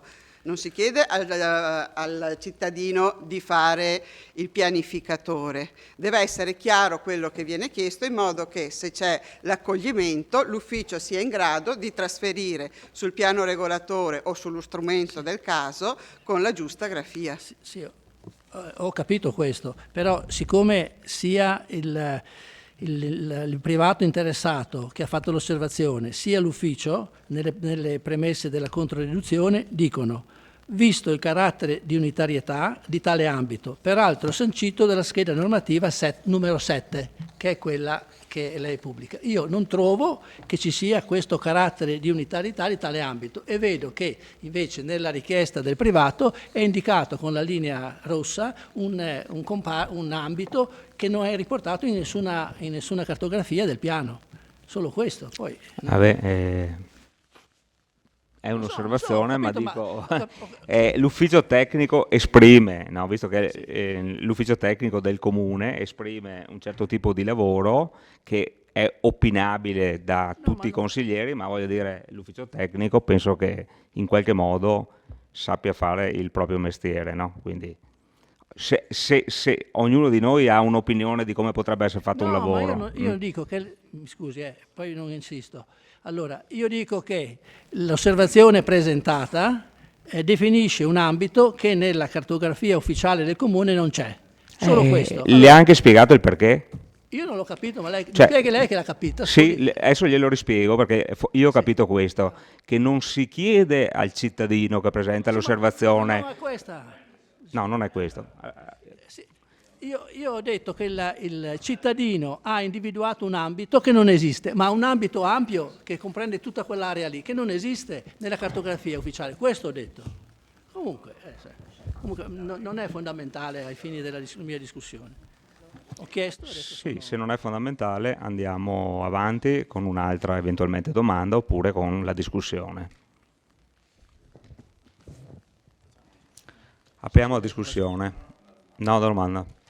Prego. Sì, Presidente, secondo me non si tratta di avere un'opinione diversa rispetto a quella che potrebbe essere la destinazione dell'area. Non era questo, se ho capito. No, io bene. ho capito, perché ho capito che l'ingegnere avesse detto, no, che non c'è la necessità che chi presenta sappia esattamente come deve una pianificazione come da libretta del piano regolatore, quella la farà l'ufficio tecnico, presenta una richiesta in un certo modo, dopodiché viene adattata dai purché la richiesta del privato sia comprensibile all'ufficio. Questa è la seconda parte della risposta. Questo io ho capito.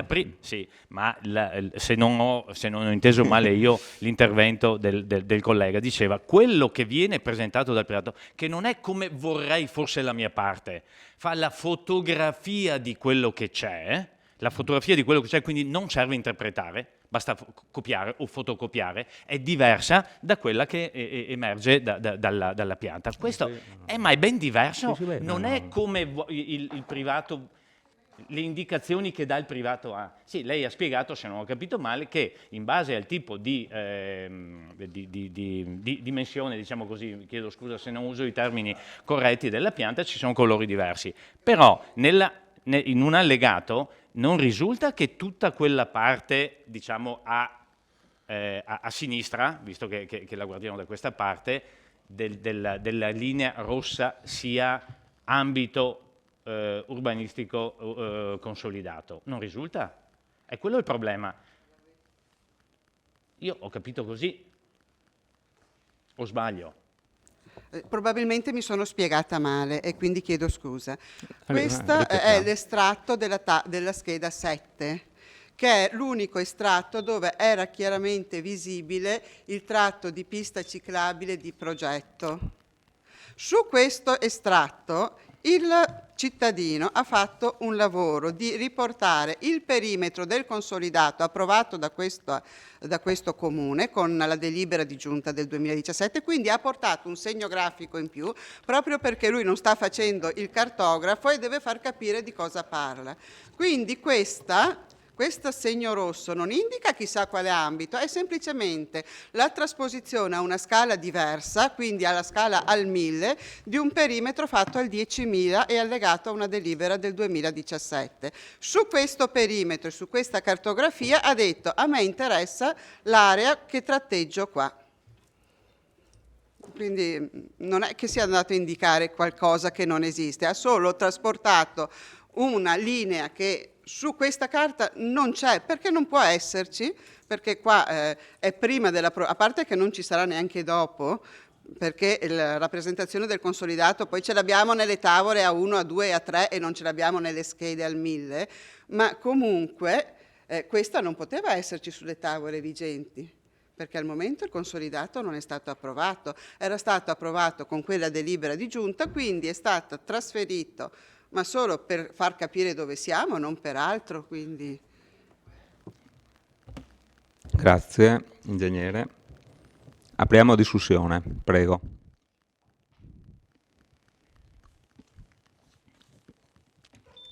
Consigliere Antoni, prego. Adesso devo fare un'osservazione sulla procedura che è stata seguita.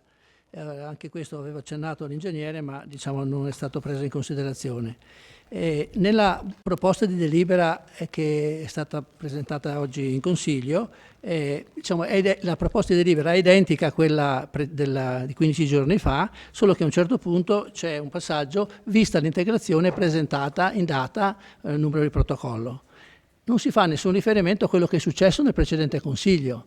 Allora, la domanda è normale che sia così? Nel senso che mi sembrerebbe che sarebbe stato opportuno che nella delibera di oggi si fosse scritto richiamata la discussione che c'è stata bla bla bla bla, in cui era emerso questo e questo anche per giustificare la richiesta dell'ufficio che chiede al professionista fammi un'integrazione, perché non mi sembra che sia una cosa così normale che arriva, facciamo una variante, scadono i termini, vengono presentate delle osservazioni e dopo un po' di tempo l'ufficio chiama un professionista che ha fatto l'osservazione e dice fammi questa integrazione.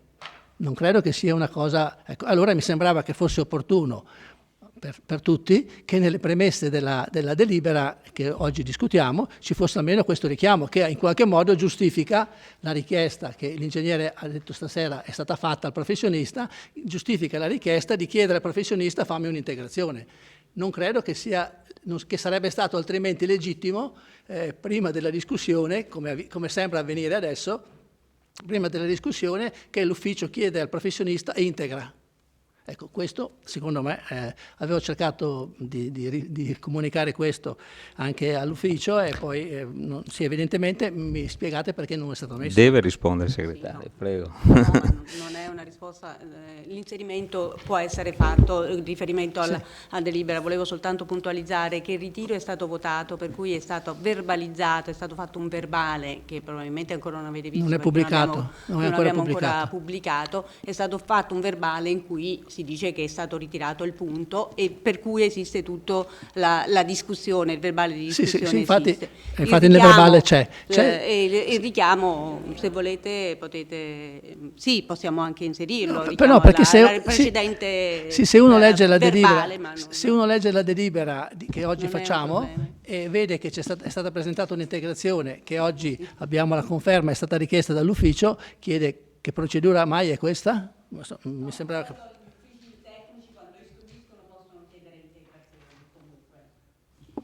Sì, anche nelle procedure, nell'istruttoria è possibile richiedere le integrazioni. Sì. In questo caso è su richiesta del Consiglio, questo è ovvio. Mi sembra sì. Grazie, consigliere. Segretario, grazie. Consigliere Denardi. Ci stavamo confrontando anche con il consigliere Tonon e la consigliera Bagliana. A memoria nostra è stata rinviata la delibera, non ritirata? La scorsa seduta? Rinviata? No. Giulio, io ricordo che l'abbiamo rinviata, non ritirata. L'abbiamo votata, sì.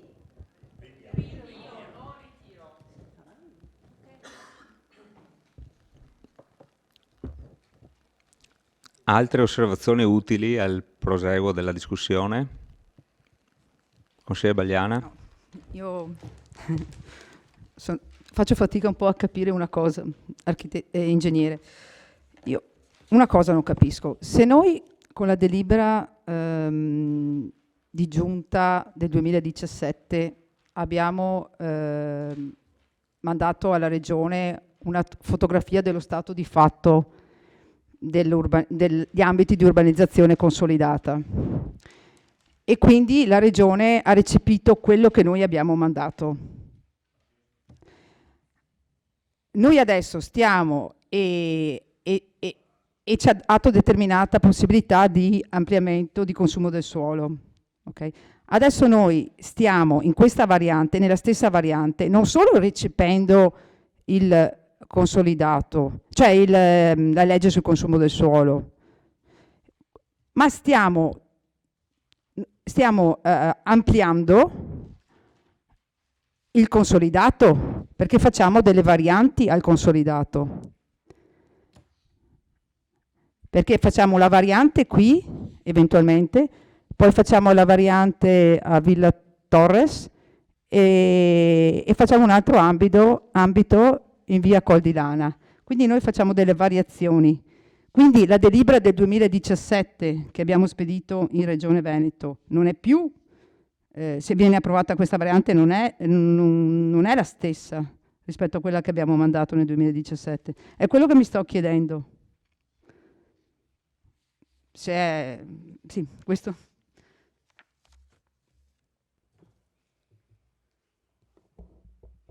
La delibera del 2017 non era una variante urbanistica, era un atto ricognitivo che non ha alcun valore se non di conoscere qual era la realtà. Tant'è che i dati che la Regione ha preso non sono tanto sulla planimetria che abbiamo inviato, quanto su una serie di schede che sono state compilate con tutti i dati dell'effettivo utilizzo del suolo, delle aree non utilizzate comprese nel piano regolatore, eccetera, e sulla base di questi dati ha poi stabilito per ogni comune quant'era il suolo ancora consumabile.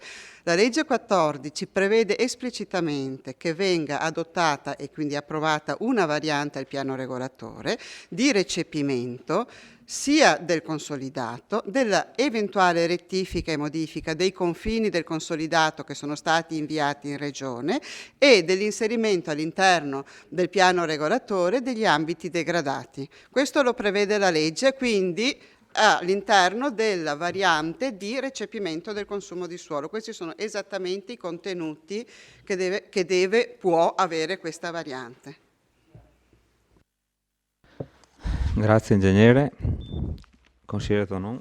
Sì, un'ultima domanda se posso chiedere, perché c'è una parte di questa, volevo chiedere all'ingegnere, perché essendo ovviamente a scala ridotta, una parte non riesco a capire la destinazione, quella diciamo appunto a sinistra della A1, giusto? Che è A1 la parte dell'intervento della ex cartiere Galvani, no?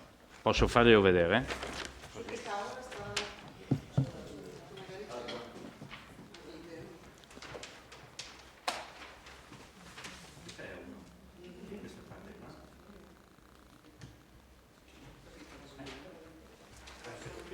Deve essere inquadrata. Grazie.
Ecco, c'è la voce squillante.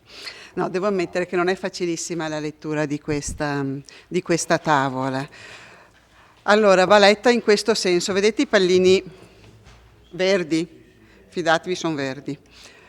Tutto quello che è compreso all'interno dei pallini verdi è zona agricola e quindi è escluso dal consolidato. Tutto il resto è all'interno del consolidato. Purtroppo ci sono, se vedete, vasti spazi che hanno destinazioni diverse, che non sono stati campiti con una grafia precisa, e si fa riferimento a quello che comunque prevede il PRG, perché noi non andiamo a modificare il PRG. Quindi andrebbe letta al contrario, non tanto quello che è dentro al consolidato, ma quanto quello che è esterno. Quindi tutto quello che è circondato da pallini verdi è esterno, il resto rimane all'interno. Per la destinazione si rinvia, laddove non è stata predisposta una grafia precisa, a quello che prevede il piano regolatore, perché queste 3 tavole in realtà servono solo per indicare cosa c'è dentro, cosa c'è fuori, non vanno a modificare le previsioni del piano. Quindi le nostre 36 o 39 tavole di piano regolatore continuano a essere quelle che fanno che dettano la legge su quello che si può e non si può fare, sulle destinazioni del suolo. Sì, non è facile da leggere, questo me ne rendo conto, perché anche oggi che stavo cercando, pur sapendo di cosa si parla, si fa un po' fatica a leggerla. Purtroppo stiamo lavorando, come mi pare avessi accennato prima, a una scala talmente piccola. Fate conto che noi abbiamo tutto il piano regolatore al 2000, qua invece siamo, se non ricordo se un 5 o un 10.000 addirittura, per cui si perdono molti dettagli, quindi era più importante individuare tutto quello che era escluso e poi per il resto andiamo a lavorare sul 2000, dove riusciamo a capire esattamente quali sono le destinazioni.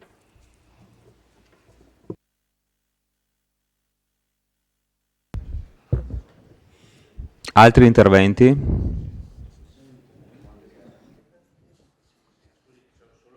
Sì, prego. Capito bene, inclusione e esclusione. Quindi significa che la parte a destra della A1 è già consolidato? Dove c'è, diciamo, l'ex cartiera Galvani è una zona A1 storica. Questa? Esatto. Quello che sta a destra, no, a destra, appena a destra, ecco, quella parte là è già dentro allora, in base a quello che dice lei? O sbaglio? No, ha ragione lei, però ho ragione anch'io che non è dentro. Allora, appunto, come non è dentro tutto quello tutta la parte che non è segnata? Cioè, per quello dicevo prima al Presidente, non è che uno si può sentire... La grafica in questo senso è rilevantissima, è determinante ai fini della decisione. Perché o è dentro e allora è inutile fare osservazioni, niente, o non è dentro come non è dentro tutto il resto, che non ha un suo colore.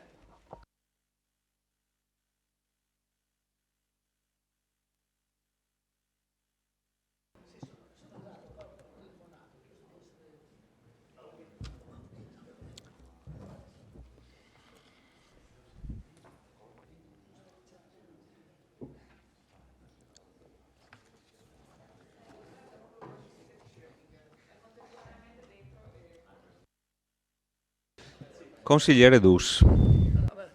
No, prima c'è il consigliere De Antoni. Sì, fatto queste osservazioni, diciamo, chiamiamole tecniche, con le risposte che ho ottenuto, di cui non sono contento, diciamo, nel senso non sono soddisfatto, vorrei adesso venire al merito delle osservazioni. Più vicino al microfono perché non si... Vorrei venire al merito delle osservazioni che sono state presentate.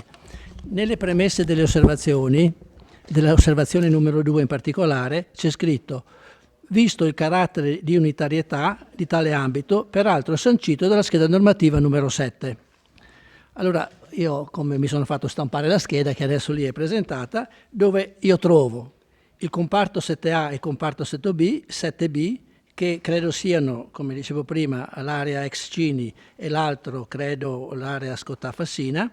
Entrambi questi comparti sono puntualmente individuati con apposita grafia, punto e linea su quella tavola.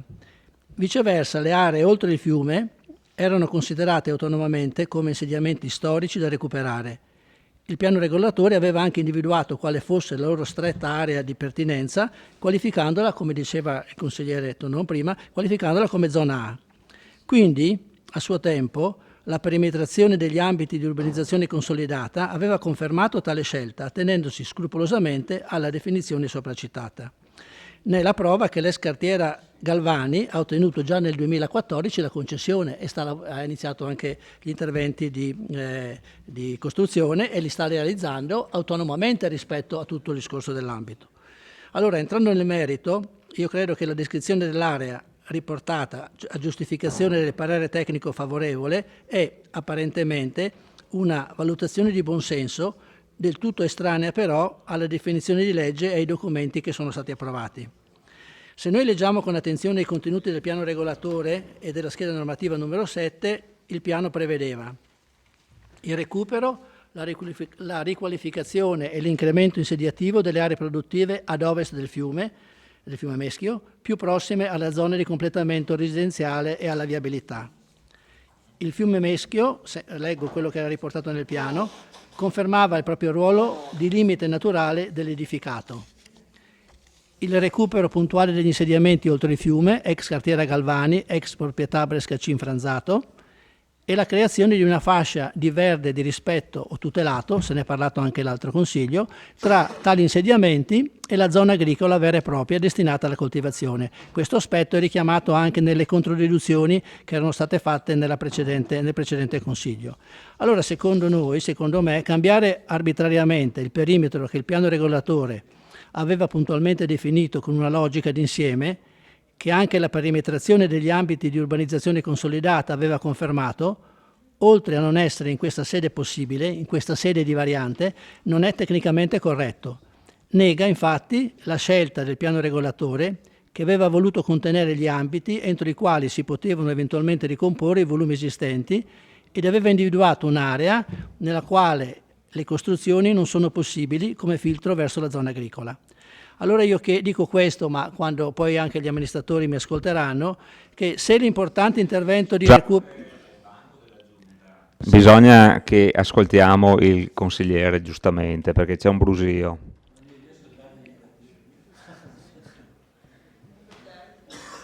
Aspettiamo che finiscano. Siamo arrivati in ritardo, adesso deve riferire probabilmente, non so. Allora io concludo dicendo che se l'importante intervento di recupero in atto da parte del privato necessita di una ridefinizione delle aree, si faccia, ma vengano dettagliatamente illustrati al Consiglio Comunale le finalità, le opere che si intendono realizzare e si utilizzino per farlo le procedure previste dalla legge regionale, non una variante di adempimento alla legge 14 sul contenimento dell'uso del suolo. Cioè la modifica dell'ambito si può fare, ma seguendo un'altra procedura. Inserirlo in questa variante, secondo me, è scorretto e non è legittimo. Grazie, consigliere De Antoni.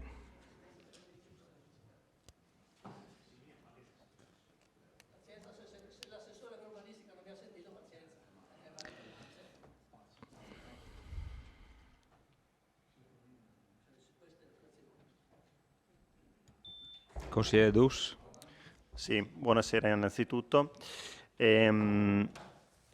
Dunque, io credo che è tuttora in corso un intervento di riqualificazione urbanistica di un'area molto rilevante e impattante per la nostra città, che si trova all'interno di un ambito di assoluto pregio e credo che sia lodevole che un privato abbia deciso di investire così tante risorse in quell'area lì, creando non solo futura occupazione ma anche dando uno sviluppo più armonioso a quell'area che era da moltissimi anni in uno stato di degrado e abbandono. Tuttavia credo che quello che si sta discutendo questa sera sia passato un po' in sordina e sia invece una questione assolutamente rilevante. Perché dico questo? Perché da quello che ho dedotto dalla Commissione, la maggioranza questa sera ha deciso di non decidere, e decidere di non decidere è una decisione. Mi spiego. Su quell'area adesso, attualmente, è già possibile realizzare dei parcheggi e fin qua siamo tutti d'accordo. E speriamo che l'introduzione di questi parcheggi in quell'area lì venga fatta, ripeto, in modo armonioso come il restante intervento, perché noi quando percorreremo la ciclabile fra qualche tempo ci troveremo non più un campo incolto, degradato e quant'altro, ma ci troveremo parcheggiate delle auto. Quello che invece cambierà è la porta che si vuole lasciare aperto al privato di costruire un domani anche su quell'area lì. E questa cosa qui, secondo me, non deve essere fatta. Perché, l'ho già ribadito in commissione, questa è una scelta totalmente politica e riguarda non solo l'oggi ma il domani e impatterà, questa sì, in maniera rilevante su quell'ambito lì. È un po' paradossale che la Giunta, che da anni dice di voler pianificare il futuro sviluppo di questa città attraverso l'attuazione del PAT, ora che ha in mano la possibilità di fare una scelta, questa scelta non la compie. E io mi domando perché si decida se autorizzare già da ora il futuro sviluppo di quell'area oppure di bloccarlo. E invece si vuole rimandare ad altri questa possibilità. E questo è una non scelta che francamente non condivido. Oltre a non condividerla, ripeto, vedo un grosso pericolo per quell'area lì, perché ci sono attualmente degli edifici che sicuramente potranno ritrovare una loro ristrutturazione e quindi essere inseriti anche quelli in modo armonioso nel contesto. Però ulteriori sviluppi, ripeto, francamente saranno estremamente impattanti per quell'area. E questa sera, giustamente, legittimamente, il privato ci ha fatto una domanda attraverso uno strumento che secondo noi è sbagliato, secondo gli uffici è corretto, ma al di là di questo ha fatto una legittima richiesta e questa sera fondamentalmente diciamo: guarda, in questo momento non decidiamo, però non ti precludiamo questa possibilità di costruire un domani. E allora chi deve deciderlo se non dovete deciderlo voi? Cioè, siete maggioranza, decidete questa cosa qua. Io credo che sia ora di deciderla.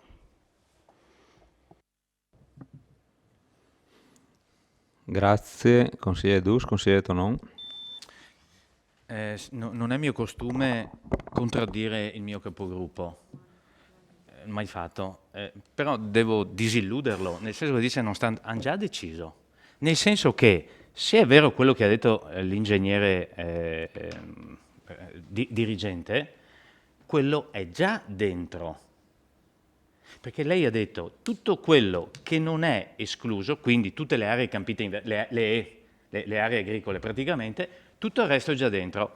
Nel disegno, quell'area oggetto di osservazione è già consolidato rispetto a quello che dice lei. Allora mi chiedo, ma perché presentare un'osservazione? Perché stiamo qui a discutere una cosa? Ma non è pleonastica, è totalmente inutile. A proposito della non solo correttezza degli atti amministrativi, di cosa stiamo parlando? Cioè stiamo rispondendo a uno che dice: potete mettermi quell'area come AUC, ambito urbanistico consolidato, ma è già AUC, di cosa stiamo parlando? Oppure non è così, ma io, se lo dice l'ingegnere, ovviamente faccio tutt'altro di mestiere, mi diletto più con le note musicali, se non è, allora non solo quello, ma tutta l'area diciamo della scheda 7 non risulta essere ambito urbano consolidato, per cui uno è sbagliata l'osservazione, anche se non si chiede al privato di fare il pianificatore, posto che è un architetto ma non importa, ma non ha neanche copiato bene allora, neanche fatto una fotocopia fatta bene. 2, stiamo inserendo in un ambito urbanistico consolidato una fetta che è sempre stata considerata ovviamente verde tutelato di rispetto come fascia proprio di rispetto nei confronti di tutta l'area agricola, bypassando un'area invece che è molto più consolidata di quella. Delle due l'una.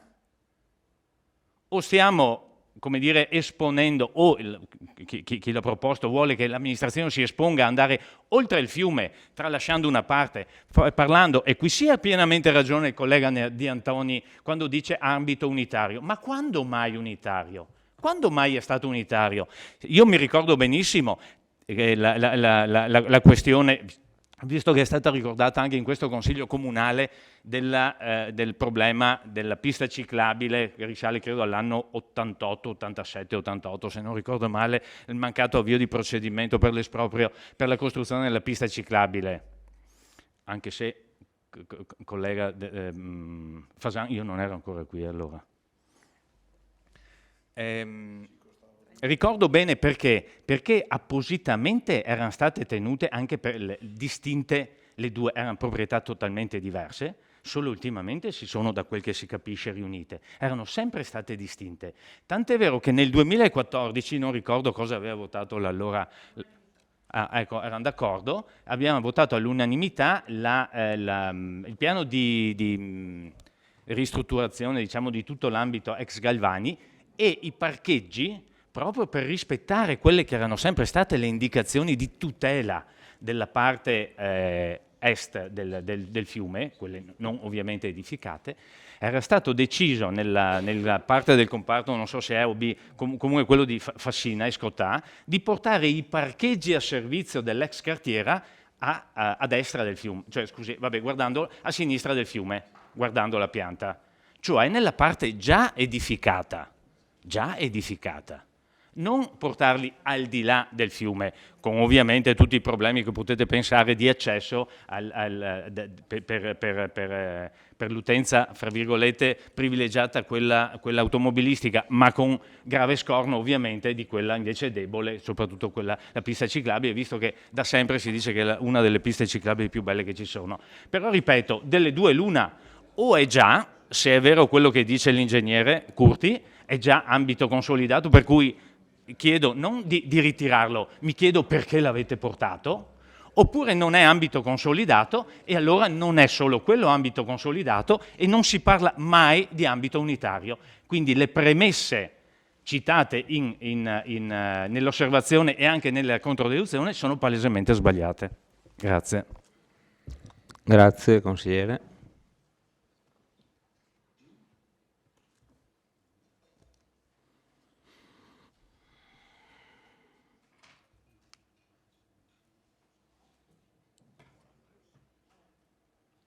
Altri interventi o andiamo avanti?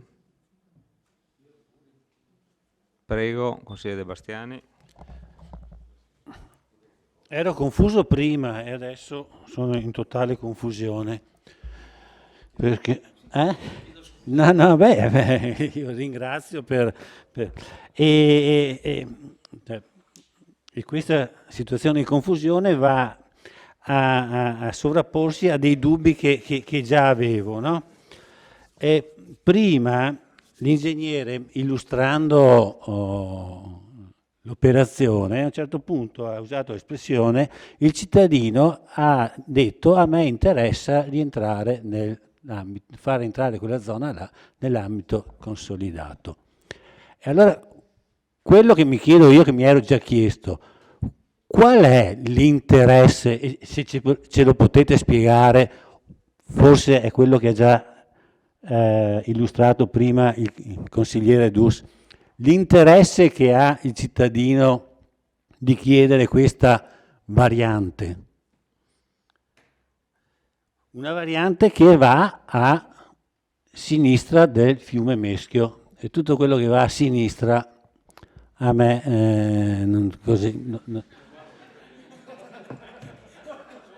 a sinistra del fiume Meschio, tutto quello che va a sinistra del fiume Meschio,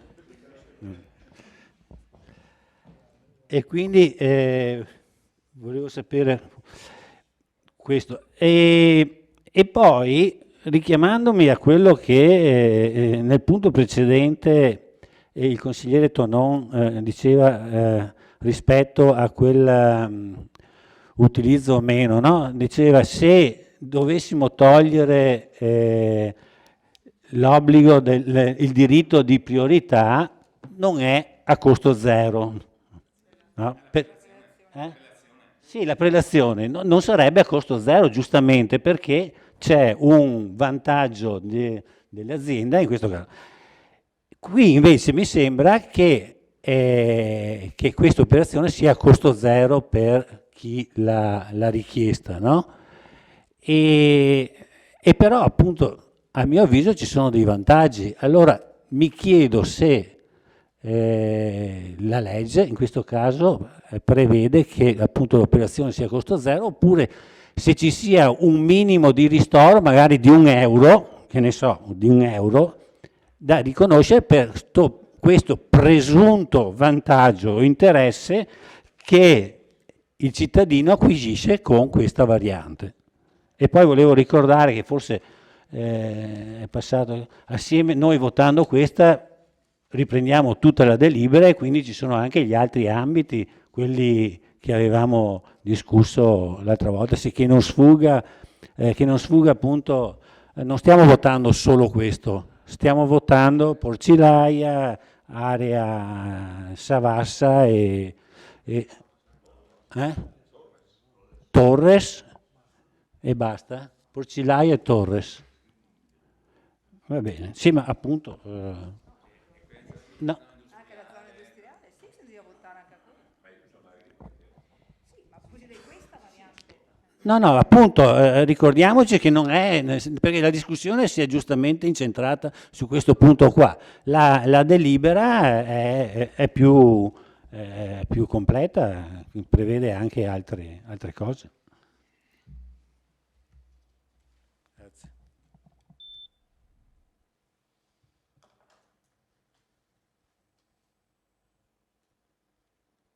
Altri interventi? Consigliere Gomiero? Volevo fare una domanda io adesso all'ingegner Curti, visto che non riusciamo a capire niente nessuno e sicuramente da casa non capiscono, ci siamo incentrati su questa storia qua. Quelle case a est del fiume Meschio, lì dove c'è quella casa agricola là e quegli insediamenti agricoli, sono nel consolidato o no? Punto di domanda. Quelli che fanno parte di questo ambito dove andiamo, che c'è il verde tutelato, le case oltre il Meschio. Come no? C'è un'azienda agricola là. Queste? Sì, quella. Sono già dentro dal 2017. E ora... È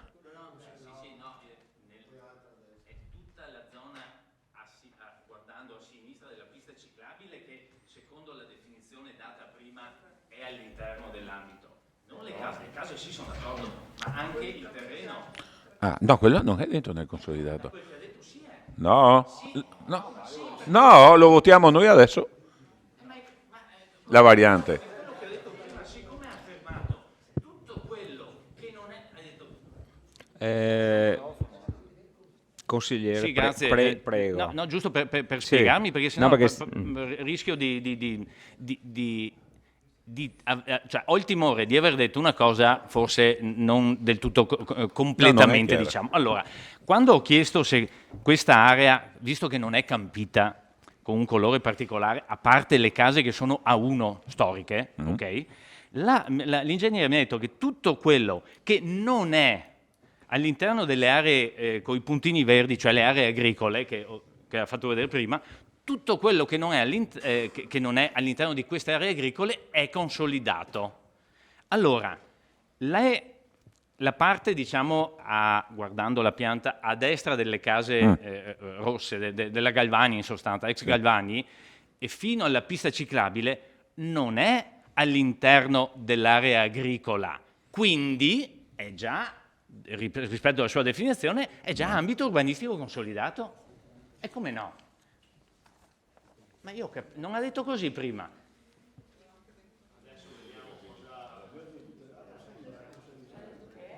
No. Scusate, ma no, vorrei risentire la registrazione allora. Lei ha detto non bisogna guardare quello che è incluso, bisogna guardare quello che è escluso, e quindi quello che non è all'interno delle aree verdi, zone E, zone agricole, è consolidato, è AUC, ambito urbanistico consolidato.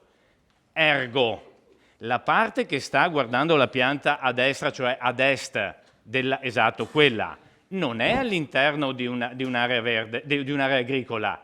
Ergo, secondo la definizione testè fatta, è già ambito urbanistico consolidato. E allora se è così ho chiesto, ma perché dobbiamo votare un osservatore? Perché dobbiamo votare la seggia?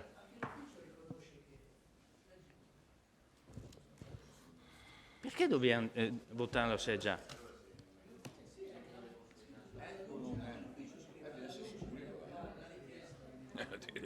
Alla luce dell'attuale situazione, la richiesta si configura come una rettifica del perimetro dell'ambito di urbanizzazione consolidata, atta a contenere le porzioni di territorio interessate dall'intervento edilizio e relative pertinenze, attuato mediante un titolo abilitativo legittimo ed efficace. Sì, ma il titolo abilitativo non è sul terreno, è sulle case.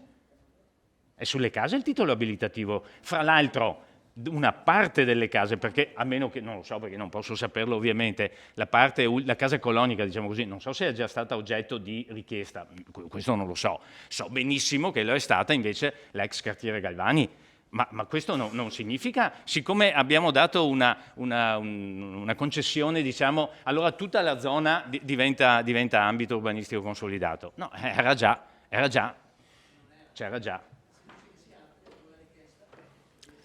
Però, ripeto, io speravo di avere una risposta. È già o non è già consolidato? Se no, ci hanno detto una roba per un'altra, per l'ennesima volta.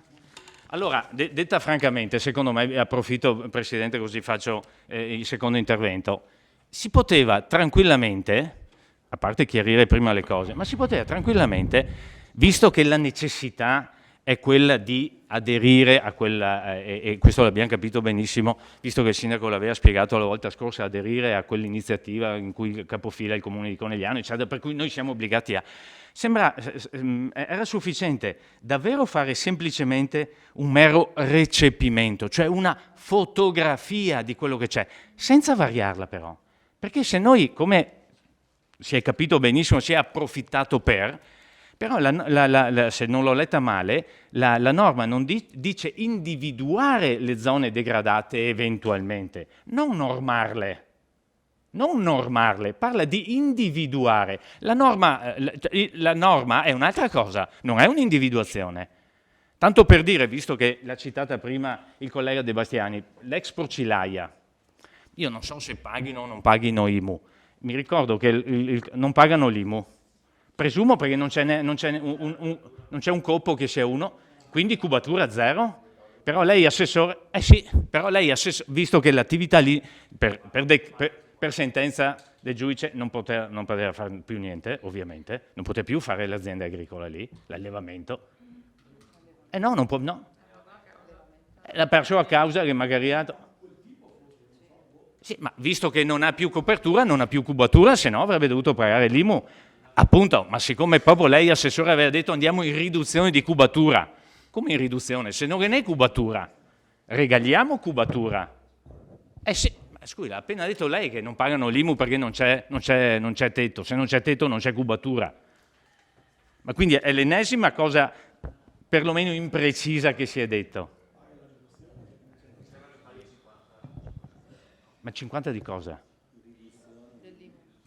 Sì, ok, allora paga o non paga? Vabbè. Vice Sindaco. No, allora cambia, col 2020 cambia la normativa. Prima non si pagava nulla. Finisca pure l'intervento. Era per dire che ci siamo addentrati, cioè si è voluto approfittare, ho l'impressione, di questo provvedimento doveroso per poter accedere assieme ad altri comuni a questo finanziamento per inserire un po' di robe da sistemare. Ma non è questo, sono d'accordo che bisogna sistemare tante cose, aree degradate eccetera. Anche le osservazioni legittime da parte del privato aspirare a sistemare la sua parte, ma non è questo lo strumento,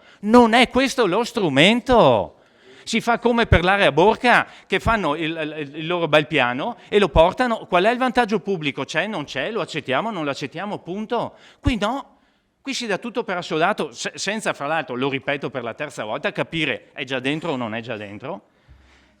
Fra l'altro, me l'hanno anche scritto come appunto, la domanda è: dove è scritto che è un ambito unitario? Lo dice il privato? Ma dalla norma, visto che fanno testo le piante, la tavola 7 citata, dove dice che è un ambito unitario quello? Io non lo leggo da nessuna parte. siccome anch'io, come l'attuale sindaco, mi ero tenuto la delega all'urbanistica, qualcosina ho guardato anch'io negli anni passati. Ma non è mai stato un ambito unitario, non è mai citato come ambito unitario, anzi, ripeto, nel 2014 unanimemente il Consiglio Comunale ha descritto un altro ambito unitario, ex Galvani, più il parcheggio in via Galvani, appunto. Tutta l'area ex, chiamiamola così, Franzato, non c'entrava proprio nulla, non è un ambito unitario.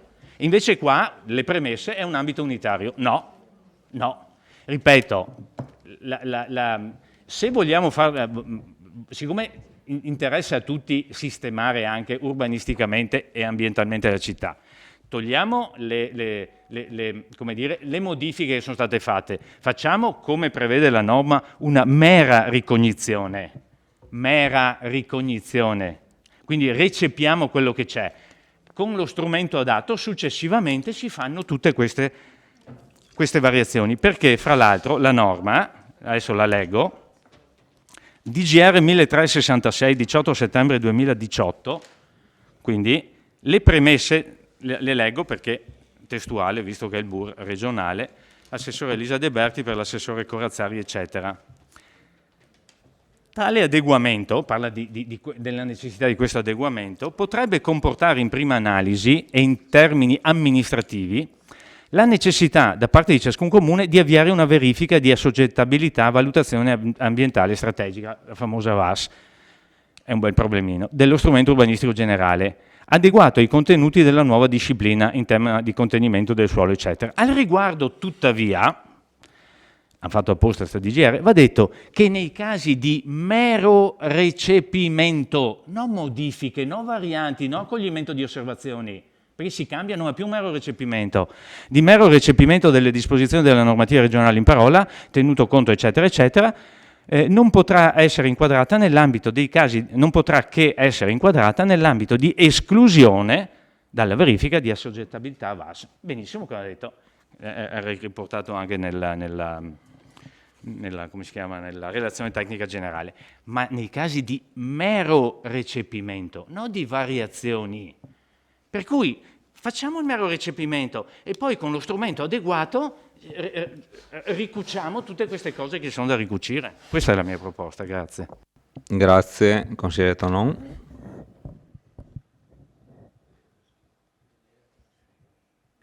Altri interventi, altri chiarimenti da parte... Scusate. Ecco, ingegner Curti, prego. Sì, scusi un attimo, allora... Prima però probabilmente ho parlato a microfono spento, ho anche aggiunto che è vero che ho detto che tutto quello che è compreso nei pallini è escluso e andava letta, ho anche detto è fatta molto male e di questo sono assolutamente consapevole, questo elaborato. Per cui una lettura corretta purtroppo va fatta sempre in parallelo con quello allegato alla delibera di giunta del 2017 che escludeva quest'area dall'ambito del consolidato, quindi non è che possiamo noi inserirla nel consolidato. Consigliere ha ragione, è fatta male la tavola, purtroppo al 10.000 erano sfuggiti questi buchi. Adesso che l'abbiamo ingrandita in maniera importante perché stiamo studiando, probabilmente ci saranno altri buchi che sono sfuggiti. Adesso li cercheremo. Ma non possiamo rimediare perché arrivano osservazioni, facciamo le cose fatte bene. Ha ragione, ma comunque il mero recepimento riguarda anche la possibilità di inserire, perché è il recepimento della legge. Consigliere, un attimo. Noi ci siamo confrontati con la direzione regionale e siamo tranquilli. Consigliere Tonon, un attimo. Ingegner Curti.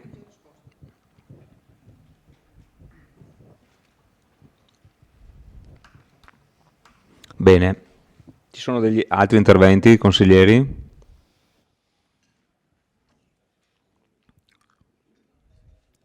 Consigliere Gomiero.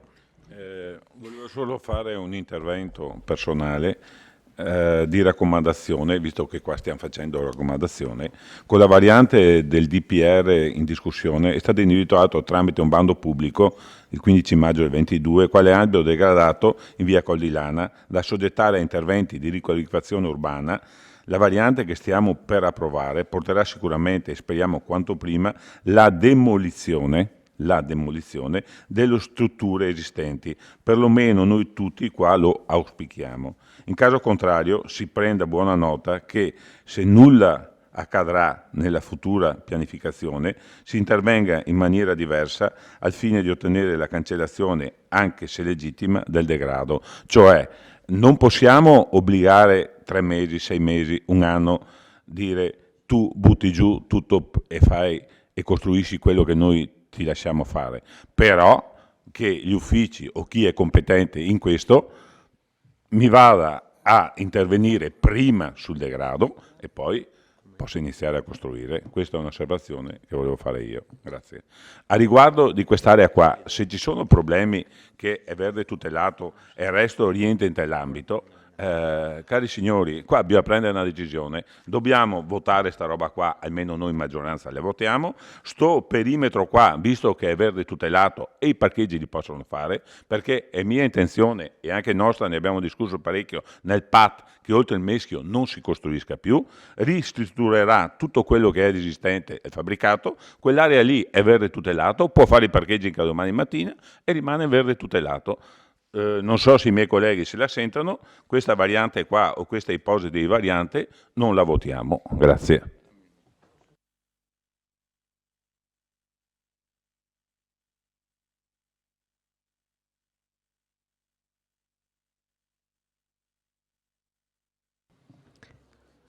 Consigliere Pagotto, prego. Sì, dopo essermi confrontato con il consigliere Varaschin, chiediamo 5 minuti di sospensione seduta per consultarci ulteriormente. Grazie. Devo concederla io. Fermi un attimo. Consigliere Dus, aveva prenotato? No. Va bene, 5 minuti. Prego.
Riprendiamo il Consiglio Comunale. Forza.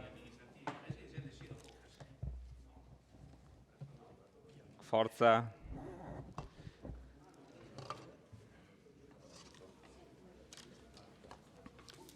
Allora, mi sembra che la discussione sia stata ormai esaurita e anche noi ci siamo esauriti. Allora, come avevo detto la volta scorsa, allora la delibera contiene 2 osservazioni. che dobbiamo votare una alla volta, poi voteremo la delibera nella sua interezza. Allora, ora votiamo per l'accoglimento della osservazione numero 1.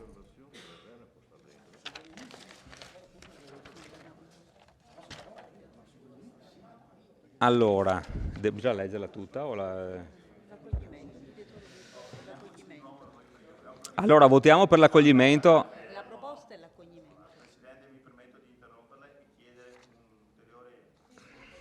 No, basta, perché cioè, ne abbiamo fatte 3 ormai. Dai. Votiamo per l'accoglimento dell'osservazione numero 1.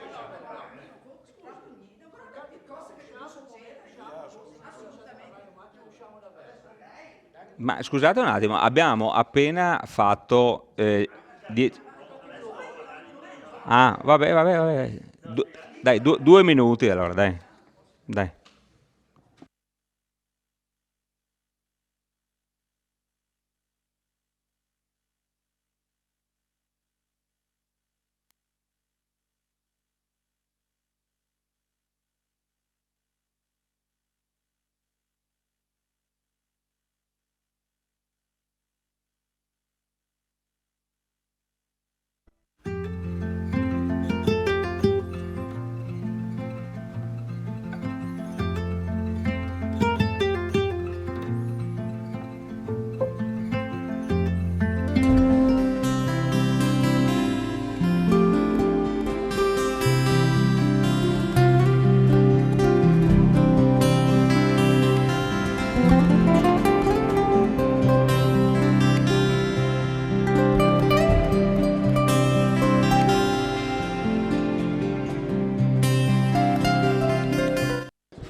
Forza che forse ci riusciamo. Rifacciamo l'appello, che così vediamo se ci siamo. Se prendete posto, vediamo. Riprendiamo.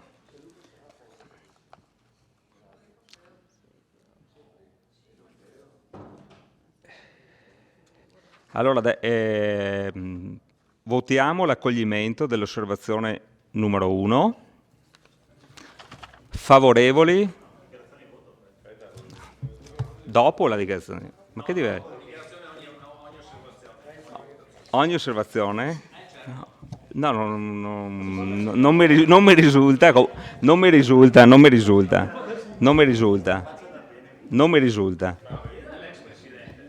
risulta. Allora, l'ex presidente non lo conosco. Andiamo a... Accoglimento all'osservazione numero 1. È favorevoli? Anche la dichiarazione di voto. Ma io non ho mai fatto la dichiarazione di voto sull'accoglimento. Non ho mai vista.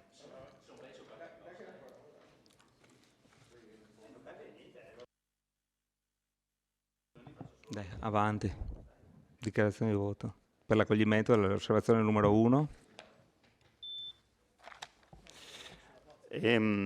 Dunque c'è un senso di responsabilità da parte della minoranza che è innegabile, perché per l'ennesima volta sta consentendo all'attuale maggioranza di poter governare.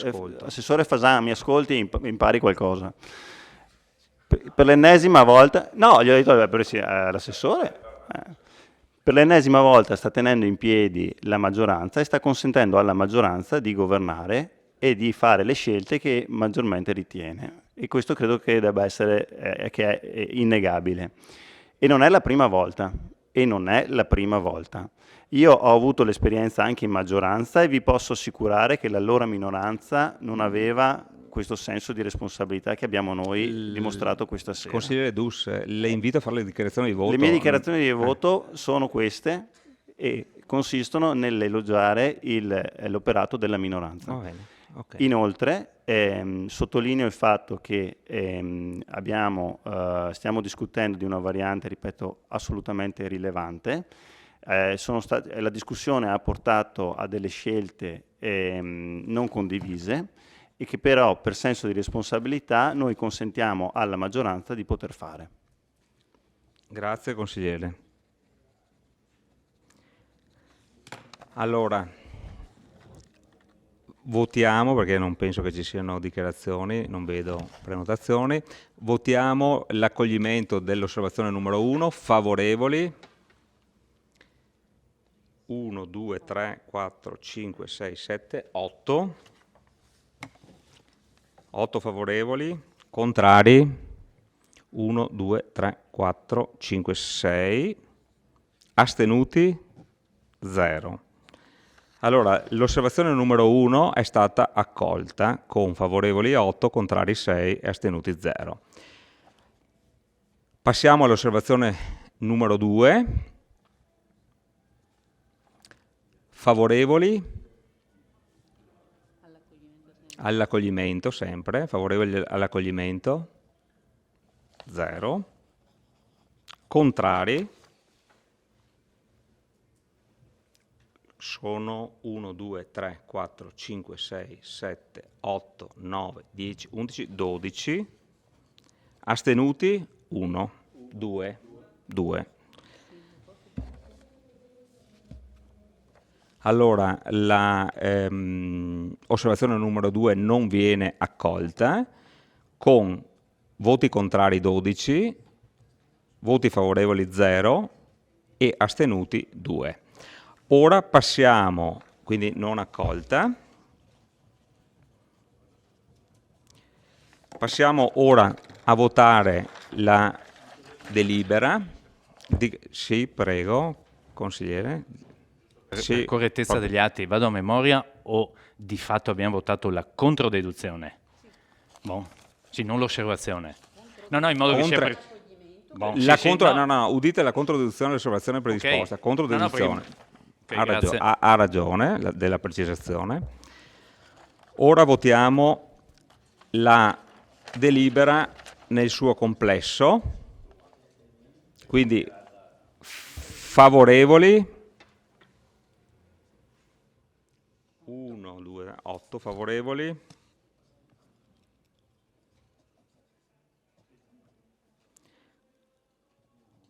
contrari 0, astenuti 6. La delibera è approvata con favorevoli 8, contrari 0, astenuti 6. E abbiamo finito questo capitolo della variante. Allora passiamo al punto... Allora, ricordo che il punto numero 5... Scusi? Il punto numero 5 è stato... Il punto numero 5 è stato rinviato. Allora, passiamo ora al punto numero 6, modifica del regolamento dei consigli di quartiere. Allora, chiedo all'assessore, al sindaco, ecco, di illustrare il nuovo regolamento. Grazie. Ecco, siamo arrivati alla trattazione di questa modifica al regolamento dei consigli di quartiere, che sono scaduti da tempo e che sarebbe stato magari più agevole dar corso alle votazioni previste.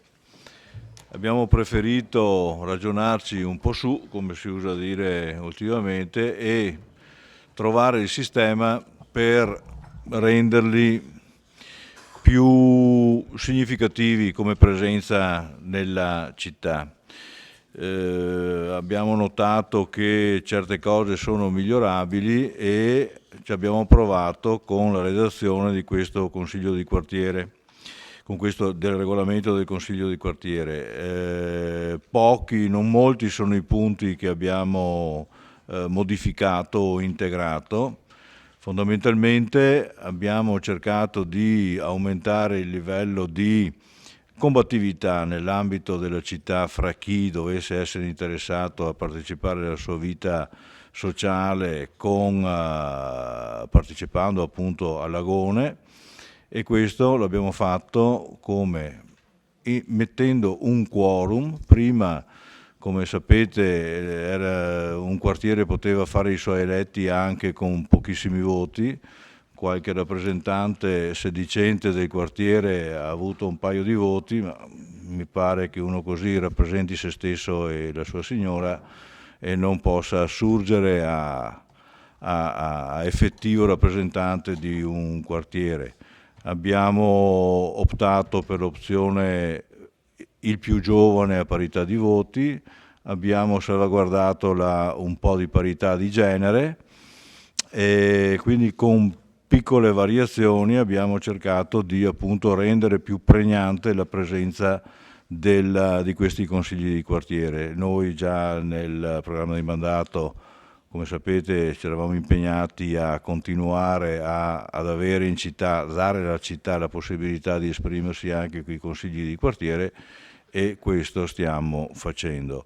Basta, non aggiungo altro, lascio all'assessore la descrizione di queste modifiche. Grazie, prego, Assessore Fasan. Prego. Grazie Presidente, do letta della proposta di delibera modifica del regolamento del Consiglio di quartiere. Premesso che, grazie. A seguito della modificazione dell'articolo 68 dello Statuto Comunale, approvata con propria deliberazione numero 35 del 28/10/2014, l'ente riconosce i consigli di quartiere quale strumento di democrazia, di ascolto dei cittadini e di vicinanza al territorio. Il predetto articolo 68 rinvia ad un apposito regolamento la definizione dei seguenti aspetti attinenti alla Costituzione e al funzionamento dei consigli di quartiere. A. I limiti territoriali di ciascun consiglio di quartiere e il numero dei suoi componenti.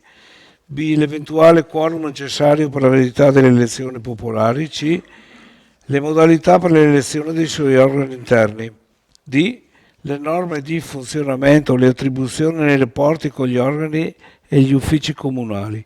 E. La modalità di partecipazione di consigli di quartiere alle commissioni consigliari permanenti.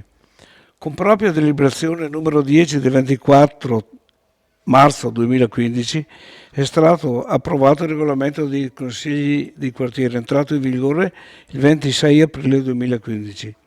Dato atto che il programma di mandato conferma i consigli di quartiere quali momenti di incontro e confronto dell'amministrazione con i rappresentanti dei vari quartieri, il documento unico di programmazione DUP 2022-2024 prevede l'obiettivo strategico 1.1, promuovere e sostenere l'ascolto e la collaborazione dei cittadini nella gestione della comunità e del territorio, e l'obiettivo operativo 1.1.1, consolidare i quartieri quale organismo di partecipazione, portatore privilegiato dei bisogni delle singole comunità al fine di indirizzare le scelte dell'amministrazione per lo sviluppo armonioso della città. È in programma il rinnovo dei consigli di quartiere come previsto dall'articolo 4 del vigente regolamento. Considerato che il regolamento dei consigli di quartiere a distanza di tempo dalla sua entrata in vigore necessita di alcune modifiche al fine di aumentare la rappresentatività dei consigli di quartiere e di rendere più incisiva la loro presenza nel territorio, sia in termini di partecipazione civica che di genere, vista pertanto la proposta di modifica agli articoli 4, 5, 8, 9, 11 e 16 come riportato nel seguente schema. Allora io chiaramente non andrò a leggere tutto il regolamento. Faccia un riassunto perché l'abbiamo... Ma non solo... Faccia un riassunto, Assessore, perché l'abbiamo letto. Allora, prego. No. Io leggerò solamente le modifiche e le cose che mi hai messo in più. Benissimo, grazie. Chiaro? Grazie. Grazie a lei. Allora, durata del mandato. Noi abbiamo cambiato così. Dura in carica 5 anni, comunque fino al rinnovo, che dovrà avvenire entro il termine di 18 mesi dalla scadenza. Prima diceva un anno. All'articolo 5 Costituzione e rinnovo degli organi, La lista deve essere costituita da un numero di candidati non inferiore a 10, con rappresentatività di genere almeno pari al 40% e verrà redatta a cura degli uffici comunali. Prima non c'era alcun accenno alla parità di genere. In fondo, al penultimo capoverso dell'articolo 5, risultano eletti coloro che hanno ottenuto il maggior numero di voti. In caso di parità è eletto il più giovane in età. Finora era sempre considerato il più anziano di età. Punto 8. Per la validità dell'elezione di ciascun consiglio di quartiere è necessario il superamento di un quorum pari all'8% degli aventi diritto al voto per ciascun quartiere. I consigli di quartiere dovranno ottenere votazioni valide in almeno 4 dei 7 quartieri, pena la nullità dell'elezione. Al punto 9, il consiglio di quartiere, qui ci sono funzioni del consiglio di quartiere. Il consiglio di quartiere, più specificatamente, si rende disponibile con gli organi competenti nella gestione delle emergenze e offre la sua collaborazione nelle azioni di protezione civile. Opera per fini civici, sociali, culturali e solidali, per il soddisfacimento degli interessi collettivi del quartiere, nell'interesse generale del comune, con particolare attenzione alla cura dei beni comuni, alla salvaguardia, valorizzazione e promozione del territorio del quartiere, nonché la diffusione e il rafforzamento del senso di comunità fra gli abitanti del quartiere stesso. Può promuovere proposte per il miglioramento delle condizioni di vita del quartiere, sviluppo culturale, sicurezza sociale, tutela del verde pubblico, mobilità e trasporti, controllo del territorio, decoro urbano, eccetera. Può organizzare piccoli interventi per migliorare il decoro del quartiere. Può organizzare attività ludico-ricreative e manifestazioni di interesse collettivo, quartierale, con la promozione di iniziative in collegamento con il comune e o con le associazioni già operanti nel territorio comunale. Può organizzare eventi, manifestazioni o attività che siano finalizzate alla salvaguardia e alla valorizzazione della cultura, delle tradizioni quartierali o altre iniziative di unità sociale quartierale. A titolo meramente esemplificativo, iniziative volte alla gestione o al controllo di servizi o di strutture, gestione verde pubblico, custodia e piccola manutenzione dei parchi, controllo del traffico in prossimità delle scuole, gestione e controllo dell'igiene ambientale, gestione delle piccole strutture ricreative, collaborazione in tema di sicurezza. Tutte le iniziative sopra elencate dovranno essere proposte e attuate nel rispetto delle disposizioni legislative e regolamenti vigenti. Organi interni, capitolo punto 11. Il Presidente e il Vicepresidente durano in carica 30 mesi e non possono essere rieletti. Trascorso tale periodo sarà indetta una nuova elezione con le medesime modalità. Grazie. C'è ancora un punto. Al punto 16, partecipazione alle sedute delle commissioni del Consiglio Comunale. Il Presidente di ciascun Consiglio di quartiere è invitato a partecipare alle riunioni delle commissioni consigliari permanenti con facoltà di porre domande e richiedere chiarimenti. Può assistere come editore alle sedute del Consiglio Comunale prendendo posto in una parte appositamente riservata alla sala consigliare. Ho finito. Grazie Assessore. Bene, apriamo la discussione. Consigliere Casagrande, prego. Sì. No, mi sono prenotato io per un emendamento. Okay. Prego, consigliere. Buonasera, grazie Presidente. Ringrazio anche l'assessore per la presentazione. Volevo presentare un emendamento, visto che ero presente in commissione l'altro giorno, e credo che ci sia stato, come raramente accade, un confronto molto costruttivo in merito ai punti e ci siamo trovati allineati su delle osservazioni, soprattutto ovviamente in maggioranza, al che questa sera voglio presentare un emendamento che, se glielo porto, posso leggere punto per punto, Presidente. Può leggere, se...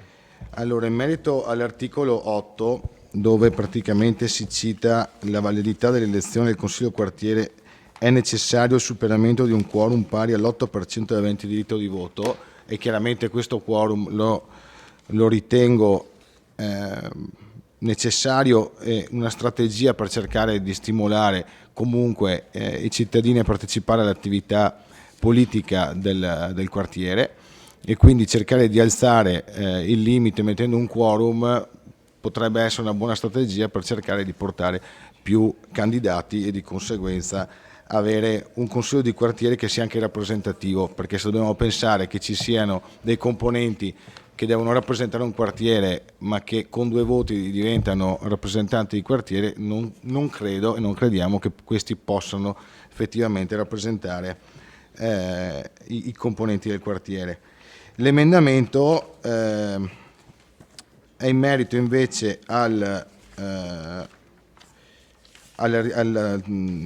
riga successiva, dove si specifica: i consigli di quartiere dovranno ottenere votazioni valide in più del 50% dei quartieri, ovvero almeno in 4, pena la decadenza di tutti gli altri consigli di quartiere. Ecco, questa riga qui nell'emendamento ne chiedo la cancellazione, in quanto questo andrebbe a mettere in difficoltà magari o a escludere la possibilità che un consiglio di quartiere si venga a creare se c'è un'importante partecipazione, supponiamo che arrivino a un 15% in un quartiere di Vittorio. Questo quartiere non potrebbe essere rappresentato perché magari altri quartieri non sono riusciti a costituire una loro rappresentanza. Quindi anche in ottica di crescita di partecipazione, il fatto di poter avere dei quartieri che comunque riescano nel superamento del quorum e magari andare oltre, potrebbe portare a essere anche da esempio per altri quartieri e quindi avere una certa rappresentanza. Quindi chiedo la cancellazione di questa parte. Grazie. No, ho ancora altri punti. Sono solo all'inizio. No, perché non sento da qua. Sono solo all'inizio, Presidente. Cerco di stringere. Allora, no, non sentivo. Ecco, volevo cercare anche di dare delle motivazioni, perché c'è stato un bel confronto e quindi è giusto anche spiegare, visto che si va a modificare un regolamento, e speriamo che i consigli di quartieri, che non sono tra l'altro obbligatori, almeno siano rappresentativi. All'articolo 9 invece il testo originale citava il consiglio di quartiere, più specificatamente si rende disponibile, come ha letto l'assessore prima, agli organi competenti alla gestione delle emergenze e offre la sua collaborazione con il sistema di protezione civile. Opera per fini civici, sociali, culturali e solidari per il soddisfacimento degli interessi collettivi. E se prima avete ascoltato l'assessore sapete il resto. L'emendamento è di cancellare i 2 punti che si citano con si rende disponibile e opera per fini, con tenuto in debito conto la particolare conoscenza del proprio quartiere, ogni consiglio di quartiere si rende disponibile, per quanto di competenza, ad appoggiare l'azione della protezione civile durante le possibili emergenze. Dopodiché si procede con tutti gli altri punti dove si dice può promuovere, può organizzare. Questo perché non possiamo imporre che una persona che magari non ha determinate qualifiche o capacità possa essere di supporto. Certo è che, viste le precedenti esperienze, auspichiamo che perlomeno si rendano disponibili, per quanto di competenza, ad appoggiare l'attività in caso di emergenza, ad avvisare che può esserci un'anziana in una determinata casa isolata, a poter comunque diramare degli allarmi o delle comunicazioni urgenti. Chiaramente si tratta di attività che chi poi è di competenza nella protezione civile sa che non può richiedere certe azioni ovviamente ai cittadini, ai rappresentanti dei quartieri. Articolo 11, praticamente successivamente alla frase indicherà, dopo i 30 mesi della durata, indicherà le 2 persone che subentreranno, l'aggiunta di presidente e vicepresidenti in essere al momento della scadenza dei 5 anni di mandato rimangono in carica fino ad espletamento delle nuove elezioni. Dopodiché invece l'articolo 16, dove praticamente si specifica che il presidente di ciascun consiglio di quartiere è invitato a partecipare alle riunioni delle commissioni consigliari permanenti con facoltà di porre domande e richiedere chiarimenti, e poi dice che può assistere anche i consigli comunali. Io chiedo che il testo si interrompa a Il presidente di ciascun consiglio di quartiere è invitato a partecipare alle riunioni delle commissioni consiglieri permanenti, punto. Perché? Primo, perché ci sarebbe un conflitto di norme, in quanto c'è già un regolamento per le commissioni comunali dove è il presidente che dà la parola e hanno diritto alla parola i consiglieri comunali. Secondo, perché al consiglio comunale anche un normale cittadino può parteciparvi e quindi di conseguenza non gli si può dare un diritto che già. Quindi questi sono gli emendamenti che io richiedo al Presidente, posso consegnare a lei. Li porti pure qua, se anche il consigliere Dus vuole eventualmente leggere l'emendamento. Sì, l'emendamento è l'articolo 5, Costituzione, sì, punto 5, rinnovo degli organi, e do lettura della parte di come verrebbe emendata. I consigli di quartiere sono eletti a suffragio universale su lista unica compilata in ordine alfabetico per ogni quartiere, con l'espressione di doppia preferenza con l'alternanza di genere. La lista deve essere costituita da un numero di candidati non inferiore a 10, e qui c'è la parte da inserire, garantendo che ogni genere sia rappresentato in misura non inferiore al 40%, e verrà redatta a cura degli uffici comunali. Poi saltiamo un po' di parti. Sono elettori tutti i cittadini italiani maggiorenni residenti a Vittorio Veneto, i cittadini degli altri paesi UE maggiorenni residenti da almeno 3 anni nel comune e i cittadini maggiorenni dei paesi extracomunitari residenti da almeno 5 anni nel comune, sempre con riferimento alla data delle elezioni dei quartieri. Risultano eletti coloro che hanno ottenuto il maggior numero di voti. In caso di parità è eletto il più giovane di età. La posizione del consigliere quartiere è incompatibile con quella del consigliere comunale di membro della giunta comunale.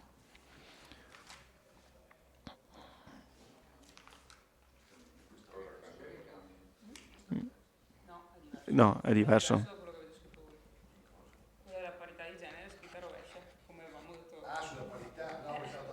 Ah, no, sì. Guardate che non si sente fuori microfono, se volete. Dopo, si modificando quella, si modifica anche il resto.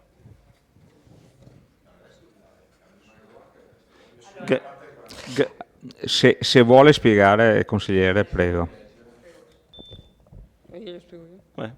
Sostanzialmente, invece di sostituire in tutti gli articoli, nel 4, nel 5, nell'8, nel 9, nell'11 e nel 16, vengono fatte solo modifiche all'articolo 5 e accogliendo la vostra proposta del più giovane di età e riformulando quella della rappresentatività di genere, come avevamo detto in commissione che sarebbe dovuta essere riformulata.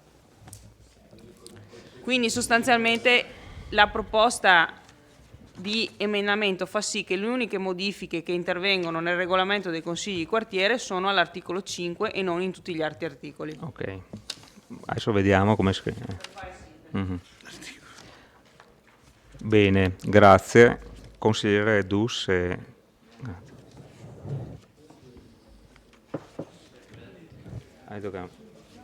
Vediamo.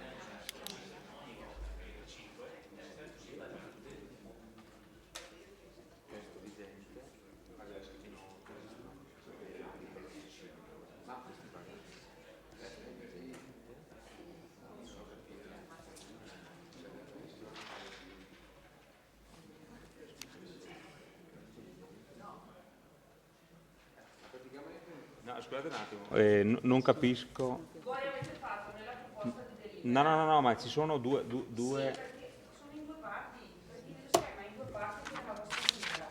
Allora, nella delibera c'è lo schema sia nella prima parte delle premesse sia dopo nel deliberato. È riportato 2 volte. Ah, riportato 2 volte. Quindi la modifica va fatta come emendamento sia nella parte prima sia nella parte seconda. Ok. Se no mi troverei a avere un deliberato che come era le premesse. No, non capivo la doppia ripetizione. Ok. Permesso che si delibera la stessa roba, ovviamente.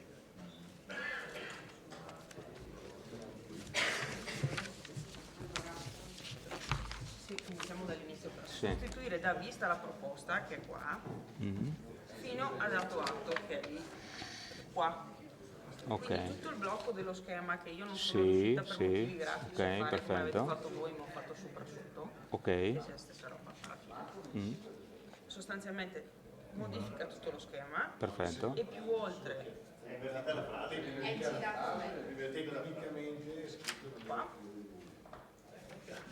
E c'è una seconda ripetizione. Sostituire al punto 1 del deliberato come serve. Ah, ecco, aspetta un attimo, allora, perché era troppo attaccato, ecco, mancava questo. Boh, adesso ho capito. Perché sennò diventa diverso. No, ho capito, ma siccome era tutto attaccato non si riusciva a capire. Boh.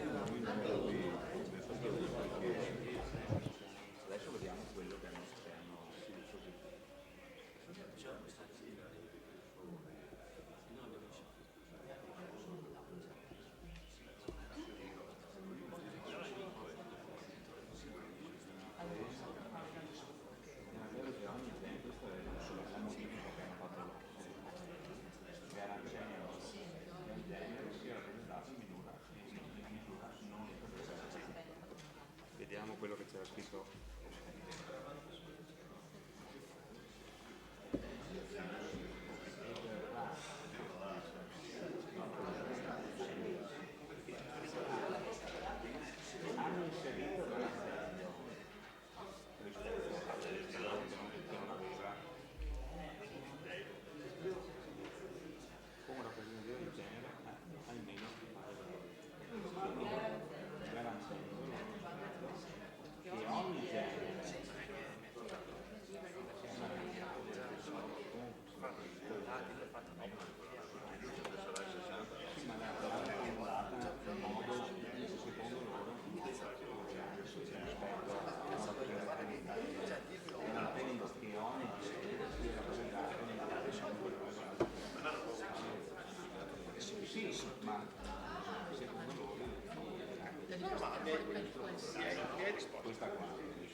Consigliere Denardi, ripeto per vedere se io ho capito, cioè al posto della variazione con rappresentatività di genere almeno pari al 40%, lei propone garantendo che ogni genere sia rappresentato in misura non inferiore al 40%. Boh, ok, ho capito.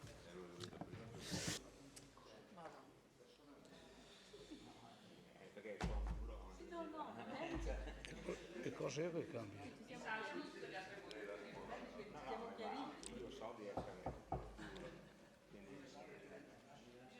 Poi vediamo le proposte della maggioranza. Articolo 8. L'articolo 8 verrebbe cassato l'ultimo periodo, se quello capisco qua, all'articolo 8. I consigli di quartiere dovranno ottenere votazioni. Ah sì, buon, perfetto. Questa è la faccenda dello sbarramento. Sì.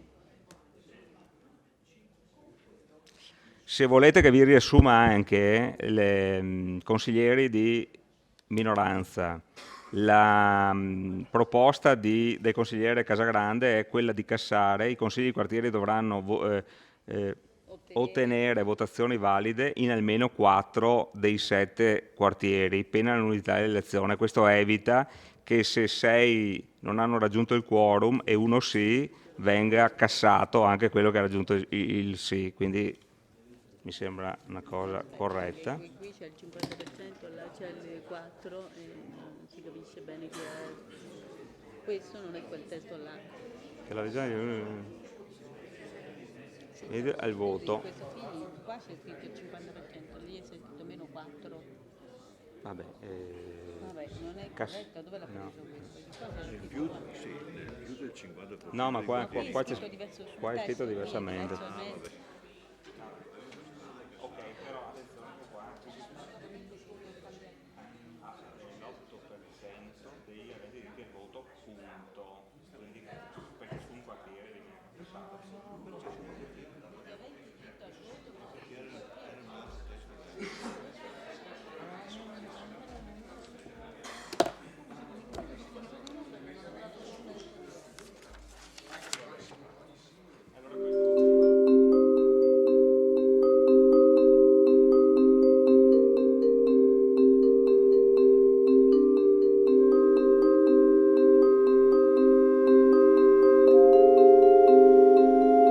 Allora riprendiamo e proviamo a... Allora l'emendamento...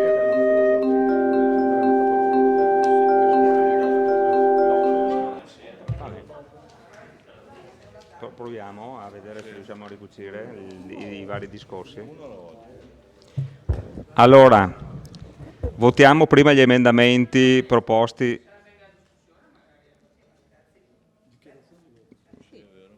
Sì, va bene. Sì. Prego, apriamo la discussione.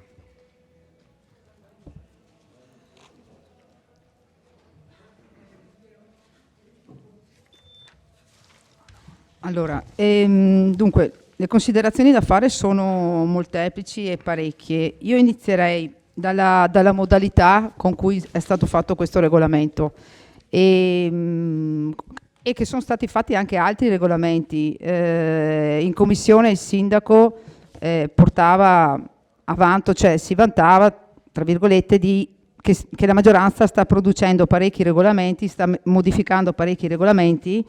Però questa sera vediamo che il regolamento edilizio è stato ritirato e io contesto la modalità con cui vengono modificati i regolamenti.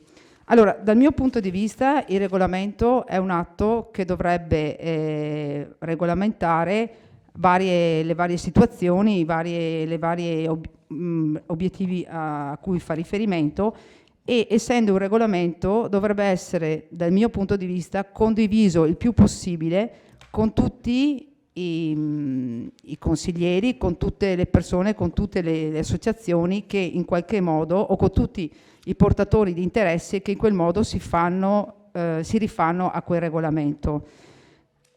Entrando nel merito di questo regolamento, questo dei quartieri, io vorrei capire con chi la maggioranza, se è la maggioranza, o con chi l'assessore Fasan, che mi sembra sia colui che ha curato le modifiche del regolamento, si sia confrontato in questi mesi. Penso ci siano state 2 riunioni con gli attuali consigli di quartiere e da quello che abbiamo ricevuto, perché noi tutti i consiglieri comunali hanno ricevuto le osservazioni della conferenza dei presidenti dei consigli di quartiere e dalle dichiarazioni fatte dai presidenti dei consigli di quartiere si evince che in questi confronti le proposte che erano state fatte erano di tutt'altra valore o ragione rispetto a quelle portate in questa modifica di regolamento.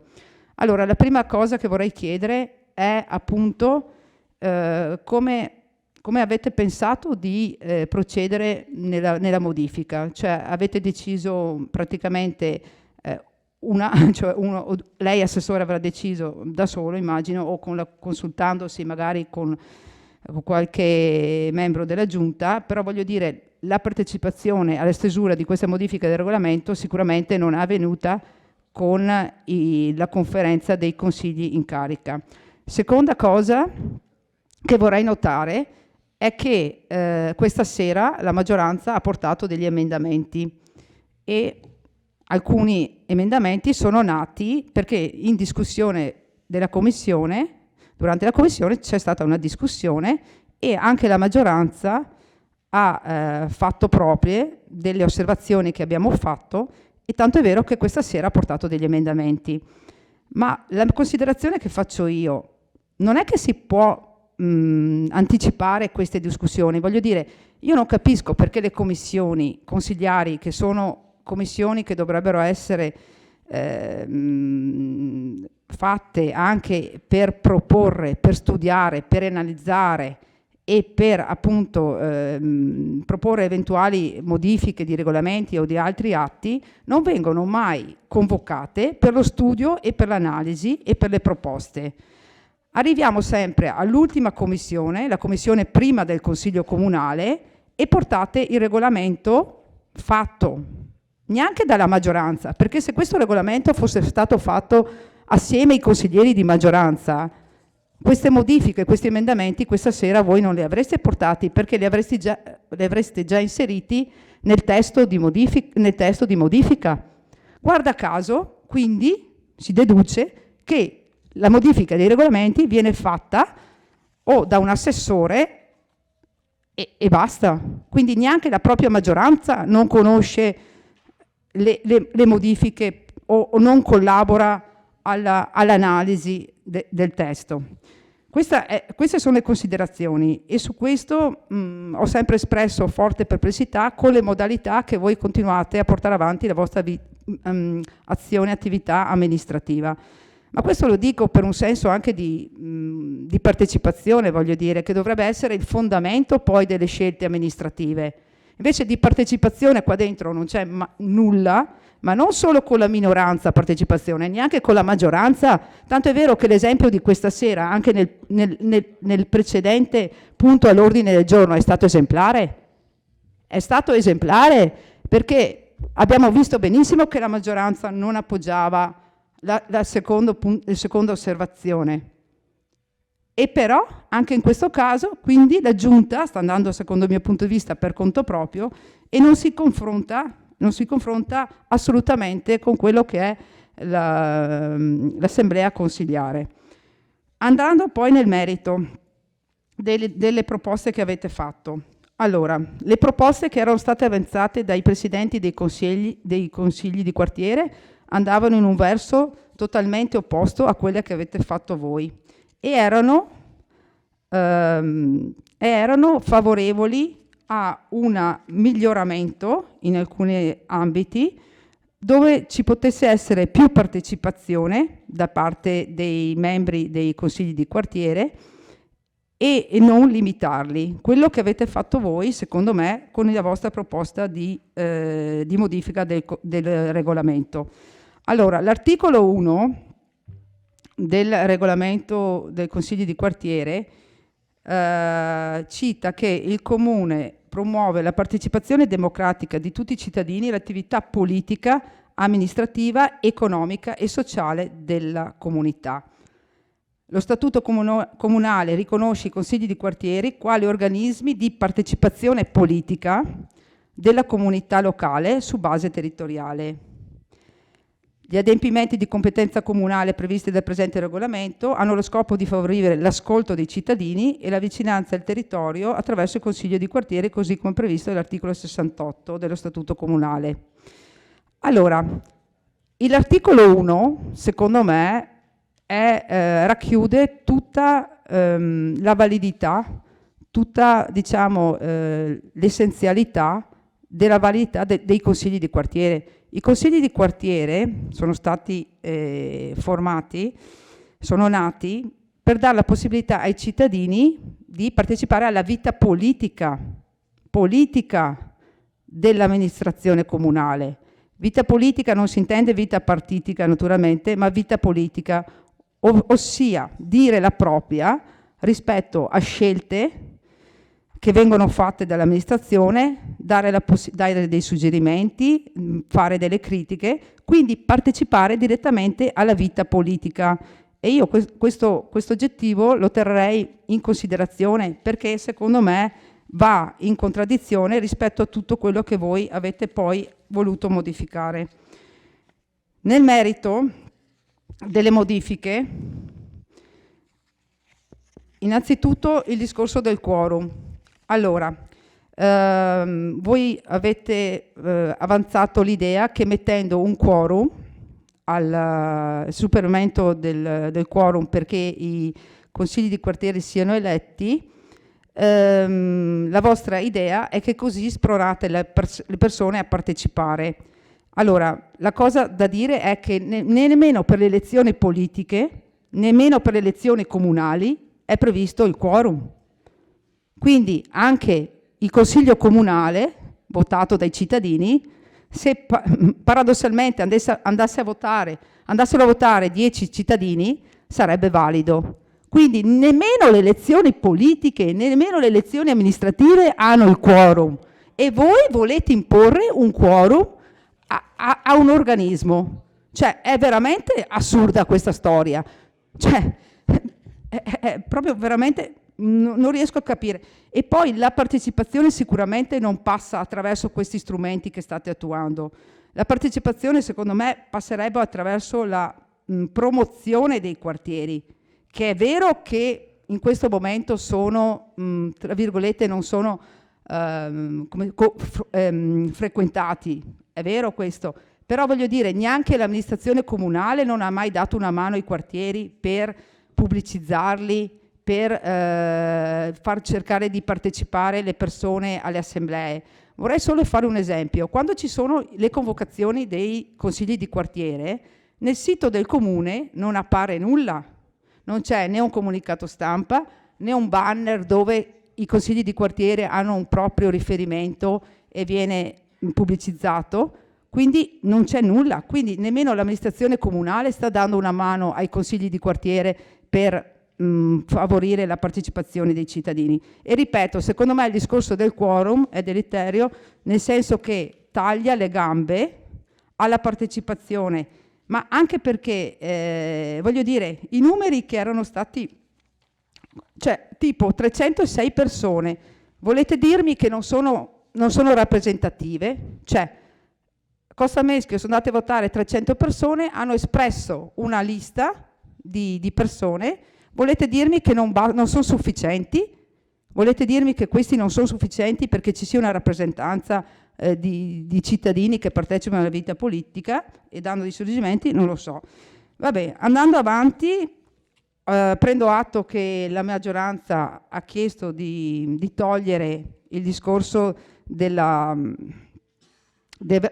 validità di almeno 4 elezioni di 4 istituzioni di consigli rispetto ai 7, e quindi questo a questo punto non lo discuto, ma secondo me era veramente, anche qua, la maggioranza ha emendato questa modifica.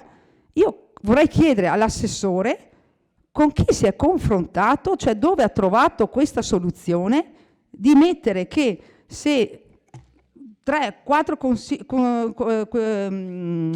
consigli di quartiere non si fossero istituiti, anche gli altri niente, non si fa più niente. Cioè, non riesco a capire dove sia andato anche a trovare queste cose, cioè veramente come, ma chi ha chiesto consiglio su queste cose, perché è veramente, non so, qua tutto si può parlare, ma fuori di partecipazione no. Poi, per quanto riguarda l'articolo 9, che secondo me è il più, tra virgolette, è il più strano, si capisce benissimo che è un articolo in cui si vuole ingessare, permettetemi la parola, i quartieri, cioè dire ai quartieri quello che devono fare e quello che non devono fare.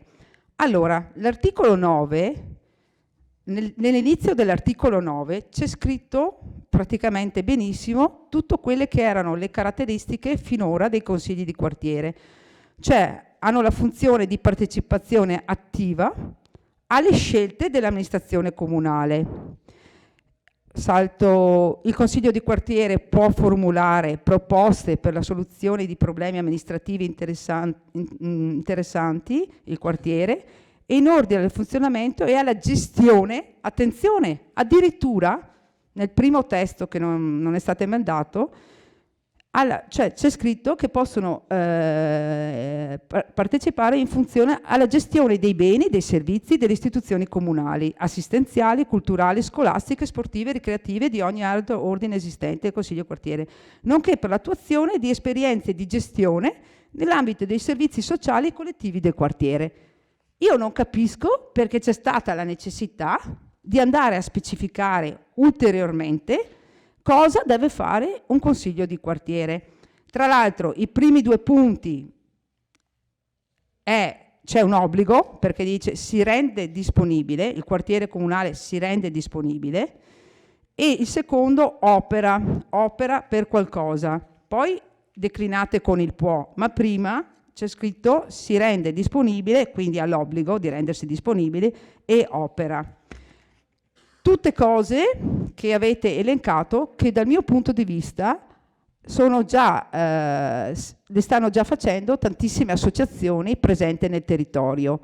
Quindi, voglio dire, tutto il discorso del volontariato sul primo soccorso, sull'emergenza, su sui servizi, tutte queste cose qua. Ci sono associazioni che lo fanno benissimo, lo fanno perché magari fanno anche dei corsi finalizzati allo scopo dell'associazione e, ripeto, Vittorio è pieno di associazioni che operano in questa direzione. Non vedo perché ancora si debba chiedere ai consigli di quartiere, anzi imporre ai consigli di quartiere di fare determinate cose che non sono di loro competenza. Consigliere. Sì. Vabbè, allora finisco il primo giro e aspettiamo per il secondo. Sì, sì, vabbè, ok, faccio dopo. Grazie. Consigliere Denardi. Grazie Presidente. Allora, io prendo atto e da un certo punto di vista sono contenta che alcune delle previsioni contenute nella proposta di delibera siano state di fatto modificate dalla maggioranza in seguito alla riunione di lunedì della Commissione consigliare. Come la consigliera Bagliana mi domando però, al di là delle affermazioni secondo le quali c'è stato un bel dibattito, c'è stato un bel confronto, quindi abbiamo deciso come maggioranza di cambiare, capisco che bisogna in qualche modo cercare di far passare questa cosa, come si sia potuti arrivare a questa situazione nel momento in cui, proprio durante la commissione consigliare di lunedì, la consigliera Bagliana ha rilevato sostanzialmente una delle cose che ha rilevato già adesso, e cioè come mai non c'è stato un passaggio in commissione precedente alla presentazione delle proposte di modifica, e l'assessore Fasan ha gonfiato il petto, perché chi era presente ha visto anche la semiotica della scena, e ha gonfiato il petto e ha detto: beh, i consiglieri di maggioranza, noi ci siamo confrontati con i consiglieri di maggioranza. A questa scena ha dato manforte il sindaco ricordando alla consigliera Bagliana che diversi sono i ruoli dei consiglieri di maggioranza e di quelli di minoranza.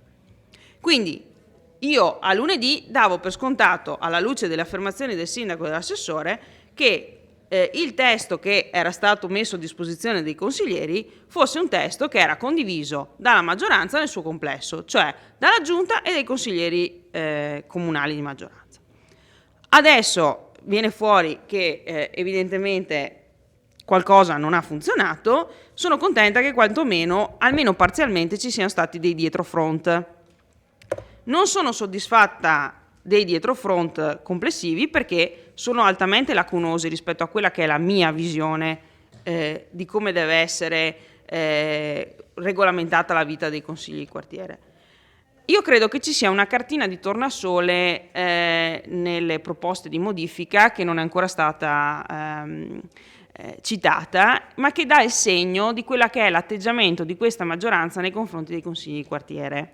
Spostare da 1 anno a 18 mesi il termine per procedere al rinnovo dei consigli di quartiere dà l'indice che a questa maggioranza i consigli di quartiere non interessano. Mi spiego? Non è che in 5 anni t'accorgi dalla sera alla mattina che stanno per scadere i consigli di quartiere. Già prorogarli di 1 anno vuol dire che in 5 anni non ti sei accorto che stavano per scadere e non hai fatto le relative elezioni. Prorogare questo termine di altri 6 mesi, cioè di un 50% in più, significa che i consigli di quartiere non sono assolutamente una tua priorità. È chiaro, bisogna dirlo. Quello che mi fa male è che tutte le modifiche che sono state elencate dalla consigliera Bagliana prima, poi passino sotto il tentativo della battaglia di bandiera di dire ci sono le pari opportunità, ci sono i giovani. Smettiamola di usare queste cose una volta quando c'erano le commissioni donne si parlava della tematica del panda, no? Disabili, giovani e donne sono le specie in via di estinzione che bisogna dire che dobbiamo tutelare perché sennò ci facciamo brutta figura, però in realtà sotto sotto li usiamo come bandiera e nulla più. Allora, noi abbiamo presentato un emendamento che mantiene inalterate queste modifiche, cioè che propone la modifica dei consigli di quartiere nel senso di inserire nelle liste la necessità che ci sia una rappresentanza di genere almeno del 40% e che vengano favoriti i giovani. Quindi da questo punto di vista siamo totalmente d'accordo con voi. Sul resto, personalmente, ma credo anche i colleghi, lo ha detto chiaramente la consigliera Bagliana, non siamo assolutamente d'accordo. Il quorum, a mio avviso, non ha nessun senso, un quorum dell'8% oltretutto. Un partito che si presenta da solo alle elezioni politiche a una soglia di sbarramento del 3%, cioè stiamo parlando del governo nazionale. Il limite di 2 anni e mezzo per la durata in carica di presidente e vicepresidente. Abbiamo qui dentro un assessore che è stato consigliere comunale, assessore per talmente tanti anni che è stata la prima elezione data al 99. Magari anche sì, non è che sono andata a guardarmi il curriculum di tutti quanti. Scusate il sindaco può fare il sindaco per 10 anni. Scusate un attimo. Noi stiamo dicendo che in un'assemblea elettiva il presidente di un'assemblea elettiva e il vicepresidente di un'assemblea elettiva non possono rimanere in carica per più di 2 anni e mezzo. Questo paradossalmente anche se tutta l'assemblea è d'accordo a farli rimanere in quella funzione. Noi stiamo decidendo, quello che deve essere la volontà dei componenti dell'assemblea, che è il consiglio di quartiere. Cioè, non so, a me sinceramente pare quantomeno assurdo. Tutti i rilievi che ha fatto la consigliera Bagliana, questi rilievi qua danno il metro di quello che è l'obiettivo vero di questa amministrazione, cioè ridurre al silenzio, possibilmente quasi silenzio, nel caso in cui l'obiettivo non venga raggiunto completamente, i consigli di quartiere, perché sono un fastidio.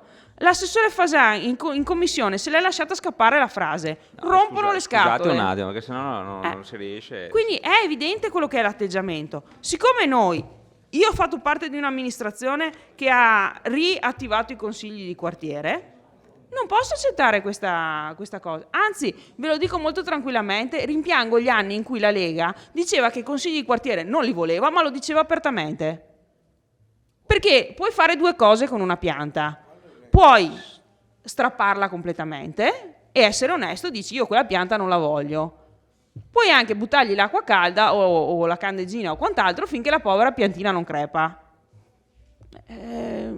Avrei preferito e avrei auspicato che aveste avuto almeno il coraggio di dire no, non li vogliamo. Grazie consigliere.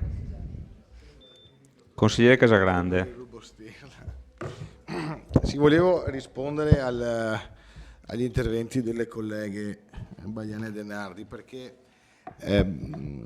non mi piace che si commenti che all'interno della maggioranza non ci si confronta fra di noi. In data ancora, non dico la data, ma uno dei primi giorni di dicembre, la bozza di questo regolamento è stato condiviso fra di noi e ognuno ha portato, chi voleva portare, dei commenti. Quindi quel risultato che è arrivato in commissione è stato il risultato di un confronto. Dopo, come ho aperto il mio intervento precedentemente, in commissione c'è stata una serie di confronti costruttivi, a mio parere. Okay? Quindi non vedo perché dobbiamo andare per forza andare in contrasto e stare qua a discutere, non siete uniti, allora abbiamo parlato, avete modificato. Ci siamo confrontati, abbiamo riflettuto su determinati punti che abbiamo preso o meno in considerazione anche internamente e oggi ho presentato un emendamento. Non vi sta bene l'8%, secondo me anche quasi il 10% sarebbe stato, ma mettiamo anche l'8% per cercare di avere come dicevo prima, dei consigli di quartiere che siano rappresentativi. Dopo, sul resto dei punti, mi citava prima la Bagliana all'articolo 9, in merito, eccolo qui, in merito si deve, opera, va bene, evidentemente il termine si deve crea un po' troppa ansia, però io credo anche che se uno sia rappresentante di quartiere E viste precedenti situazioni nelle quali, per esempio, con la gestione delle mascherine non c'è stata collaborazione, magari il fatto di sensibilizzare un po' di più una partecipazione ad una gestione di una situazione di crisi, un termine più, diciamo, importante avrebbe potuto essere più chiaro. Va bene, rendiamolo più leggero, questo è l'intento di creare comunque un'armonia comunicativa. Opera, come specificava in commissione, non mi pare che sia un imperativo, ma un indicativo, si indica che opera in questi campi, in queste materie. Io trovo corretto indicare onestamente quali possono essere le aree di competenza o di attività, cioè non si sta parlando di dire chiudiamo i consigli di quartiere perché non servono, si sta cercando di costruirne un'identità, ok? E di cercare di stimolare una partecipazione. Dopo ci siamo confrontati, io ho ritenuto valide quelli che sono stati i commenti sia di maggioranza che di minoranza, non vi sta bene, bocciate, basta, finita là. Io non vedo l'ora di votarlo. Grazie. Grazie consigliere Casagrande. Altri interventi?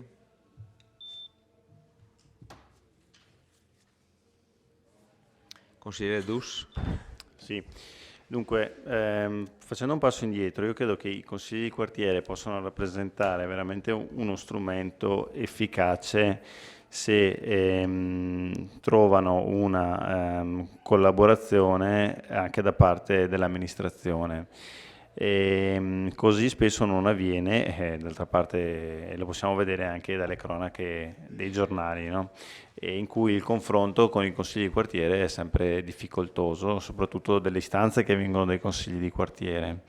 C'è il tema della rappresentatività, che è un tema che è stato sollevato più volte, e con queste modifiche del regolamento si dice che si vuole tentare di risolvere appunto il tema della rappresentatività, cercando che siano più rappresentativi e cercando di coinvolgere maggiormente le persone ad impegnarsi in questi ruoli.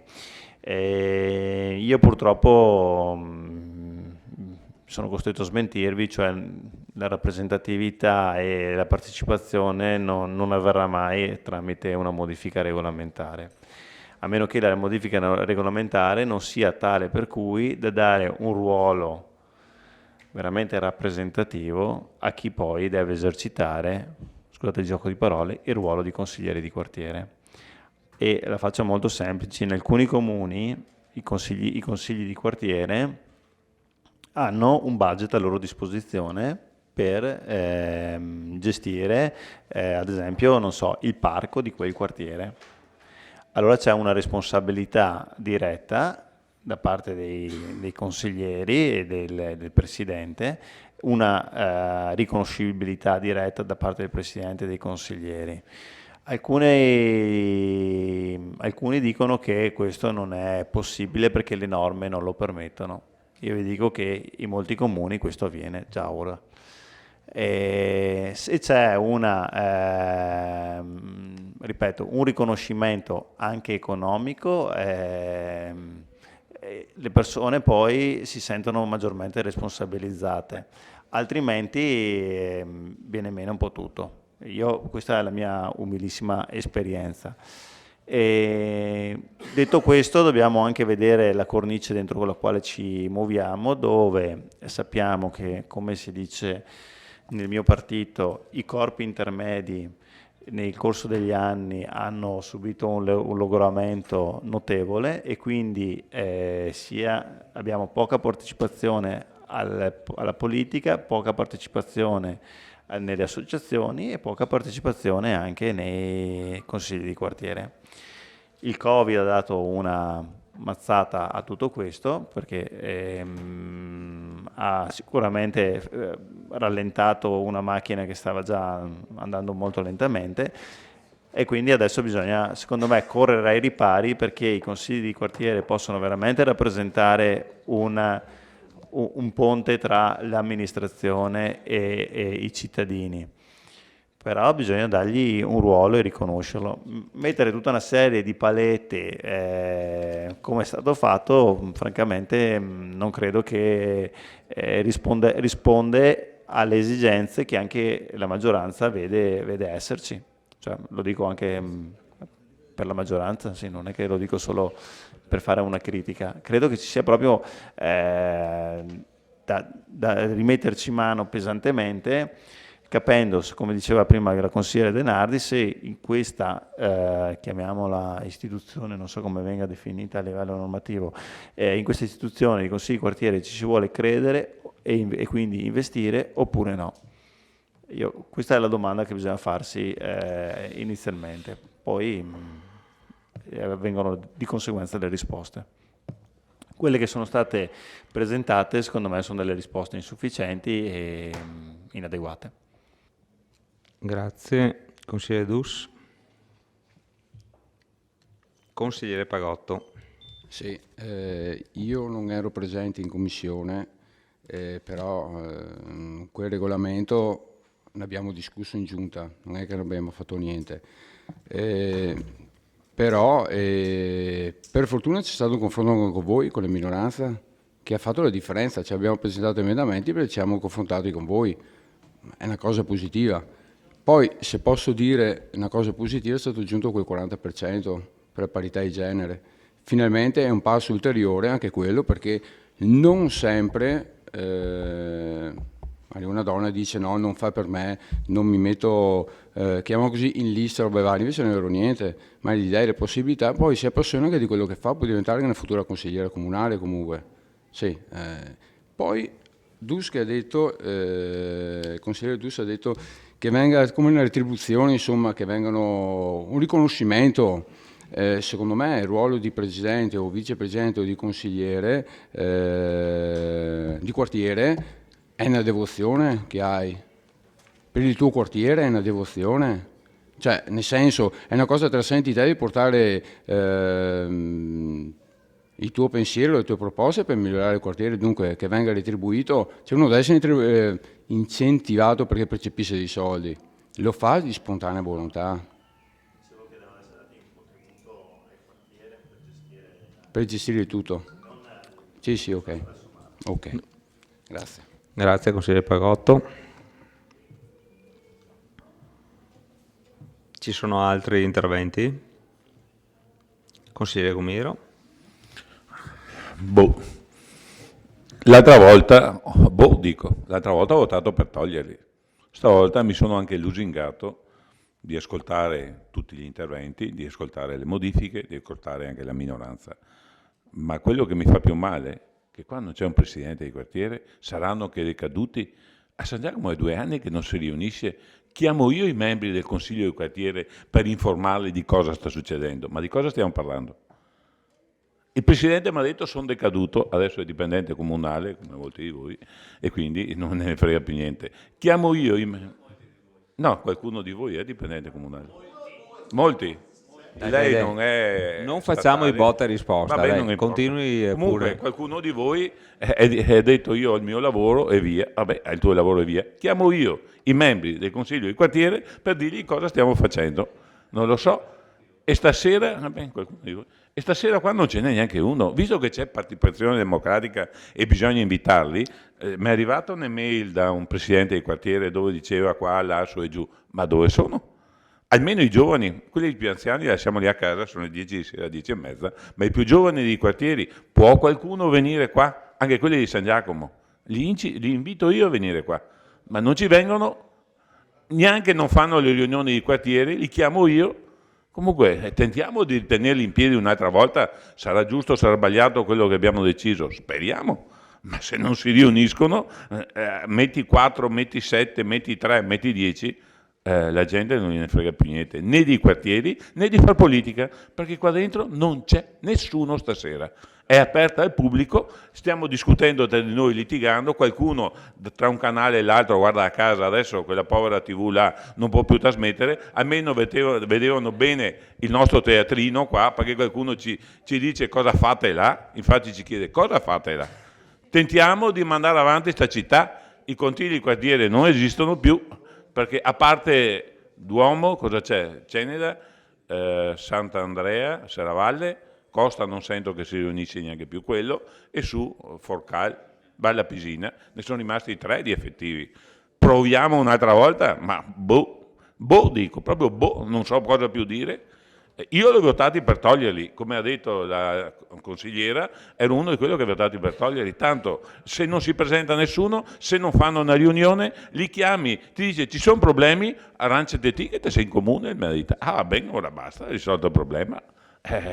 A San Giacomo, forse negli altri quartieri c'è più gente che partecipa, o se no arrivano a chiamarti in casa, a suonarti il campanello, guarda che c'è una buca, guarda che c'è l'altra buca, vi ho detto guarda come vado io in comune, potete andarci anche voi in comune a chiedere di sistemare determinate cose, non è che sia il riferimento solo il consigliere comunale, ci sono i quartieri e molti, ma sei consigliere comunale? Consiglieri di quartiere ti dicono sei consigliere comunale, ma tra me e me ho detto ma siete neanche andati a votare? L'ultima volta, perché se non sanno neanche che sono consigliere comunale, proprio che sono rappresentativo come volume, forse come persona no. Grazie. Grazie, consigliere Gomiero. Consigliere De Bastiani. Sì, è vero, come dice Gomiero, che c'è un calo innegabile, un calo di interesse, di partecipazione alla vita dei consigli di quartiere, ma quello che dovremmo fare noi è quello di prendere e stimolare un indirizzo contrario, mentre a una semplice e veloce lettura di questa proposta di regolamento proprio l'obiettivo si vede che è il contrario. Cioè, anche io sono d'accordo che trovo più onesto il voto che ha fatto Gomiero allora, Gomiero quando c'era la giunta D'Arè ha sempre sostenuto che i consigli di quartieri vanno tolti e si è comportato di conseguenza. Poi noi nel 2014 li abbiamo reintrodotti e adesso è chiaramente un'operazione, diciamo, un po', neanche tanto, un po' mascherata per tornarli a togliere. Curioso che sia nel 2014 quando li abbiamo introdotti, sia adesso che si cerca praticamente di eliminarli, ci sia per esempio tra le file della giunta un stesso assessore, no? Che allora aveva una posizione e adesso ha la posizione contraria. Da quanto ci siamo stati informati, nel maggio del 22 i presidenti dei consigli di quartiere scrivevano al sindaco e all'assessore: egregi signori, vi inviamo la proposta che la conferenza dei presidenti ha elaborato raccogliendo le segnalazioni che i consiglieri di quartiere cittadini hanno presentato. Chiediamo di incontrare un incontro al fine di discutere e cercare un accordo sulle opportune modifiche da apportare al regolamento comunale dei consigli di quartiere. Rimaniamo quindi in attesa della vostra cosa, eccetera, e allegano una serie di proposte, alcune veramente interessanti e impegnative, come per esempio qui citano il bilancio partecipativo che in quei comuni dove è stato applicato ha dato frutti indiscutibili, molto impegnativo sicuramente e di difficile attuazione però. E concludono dicendo che tutte le proposte avanzate hanno l'intento di rafforzare il ruolo dei quartieri, permettendo una loro rafforzare il ruolo dei quartieri. È la stessa cosa che ha detto il sindaco prima, che queste modifiche del regolamento ha lo scopo di migliorare l'assetto dei consigli di quartiere, però è riconosciuto dai presidenti e lo annotano con quel messaggio che ha mandato a tutti, dicono anche loro che si va nella direzione opposta rispetto alle richieste della conferenza dei presidenti. Quindi tutti e due vogliono migliorare, però le posizioni vanno uno in un senso, l'altro nel senso opposto.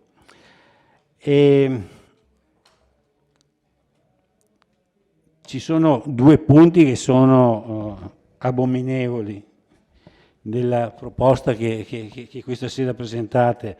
Quello del quorum dell'8%, lo hanno già illustrato, è evidente che è una delle leve per far saltare i consigli di quartiere. Definirei bizzarro, oltre che abominevole, quello dei del cambio a metà mandato del presidente o del vicepresidente. Allora, non lo so, perché anche nelle partecipate non cambiamo a metà mandato il presidente e il vicepresidente? Non so. Proponiamo Cesana Malanotti e a metà mandato cambiamo il presidente e il vicepresidente. Se ha una logica per i consigli di quartiere, mi sembra che possa avere una logica anche anzi tanto più. Presidente?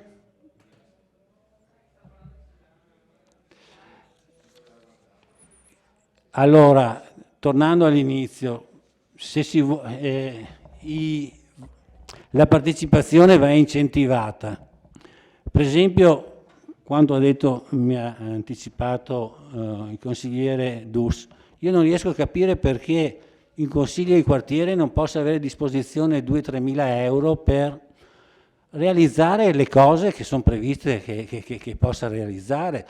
Cioè, i finanziamenti, i contributi, tutte le associazioni, le sportive, culturali di qualsiasi genere della città percepiscono dei contributi. Non capisco perché il consiglio di quartiere, se deve, che ne so, indire un'assemblea e buttare fuori 1000 volantini, deve pagarseli di tasca sua. Questo è proprio la cosa più banale che potrebbe più semplice, la prima che mi viene in mente.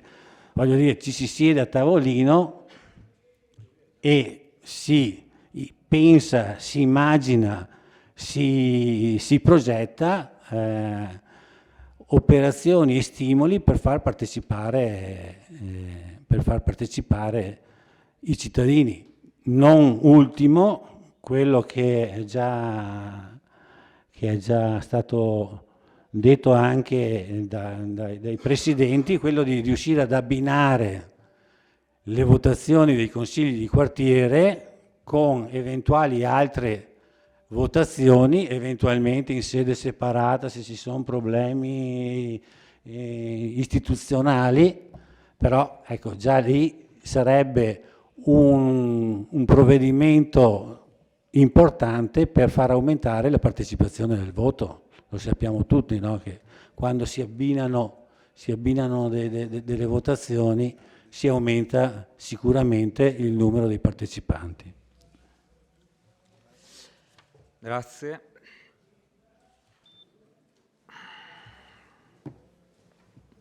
Altri interventi?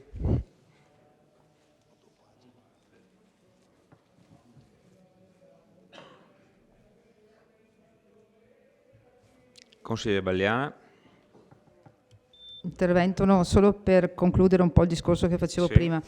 È vero che alcuni consiglieri, come diceva Gomiero, il consigliere Gomiero, non sono attivi, diciamo, però è tant'altro vero che altri sono molto attivi e per citarne alcuni, quello del centro, quello di Ceneda, quello della Valle Pisina, insomma hanno continuamente svolto secondo me la loro attività e si sono sempre confrontati con i cittadini nel merito dei problemi che sussistono nel quartiere. Quindi dal mio punto di vista ci sono quartieri che stanno facendo bene, cioè stanno portando avanti l'attività di partecipazione partecipativa. La cosa che vorrei dirlo, che ho detto anche prima, è che invece appunto serve che questi quartieri siano supportati dall'amministrazione comunale. Cioè è impensabile, appunto, come diceva prima il consigliere De Bastiani, che per stampare i volantini, per andare a volantinare, per mettere l'annuncio di iniziative, loro si devono tirar fuori di tasca propria i soldi e pagare. Quindi voglio dire, e per qualsiasi altra iniziativa che possono fare, naturalmente devono contribuire con una partecipazione economica personale. Ripeto, dal mio punto di vista la partecipazione e il confronto con la cittadinanza passa attraverso altre modalità che non sono queste portate avanti da voi, e poi vorrei anche capire come il Comune promuoverà la partecipazione democratica di tutti i cittadini all'attività politica, amministrativa, economica e sociale della comunità. Quindi no, non è il Consiglio Comunale. Il Consiglio Comunale non è la partecipazione attiva di tutti i cittadini. Per partecipazione attiva io intendo altre cose, altre modalità. È sentire, ascoltare e prendere anche delle decisioni collettive. Ecco, quindi io sono naturalmente contraria a questa modifica di regolamento del consigli di quartiere e auspico che auspico che ci sia lo stesso una partecipazione e auspico che i cittadini continuino ad occuparsi dell'attività politica del proprio comune. Grazie. Grazie consigliere.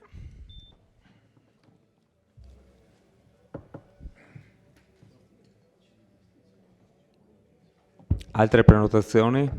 Consigliere Tonon? Sì, grazie. Solo due cose. Per quanto riguarda, perché mi è venuto in mente quando ho letto l'intervista, il sindaco dice aveva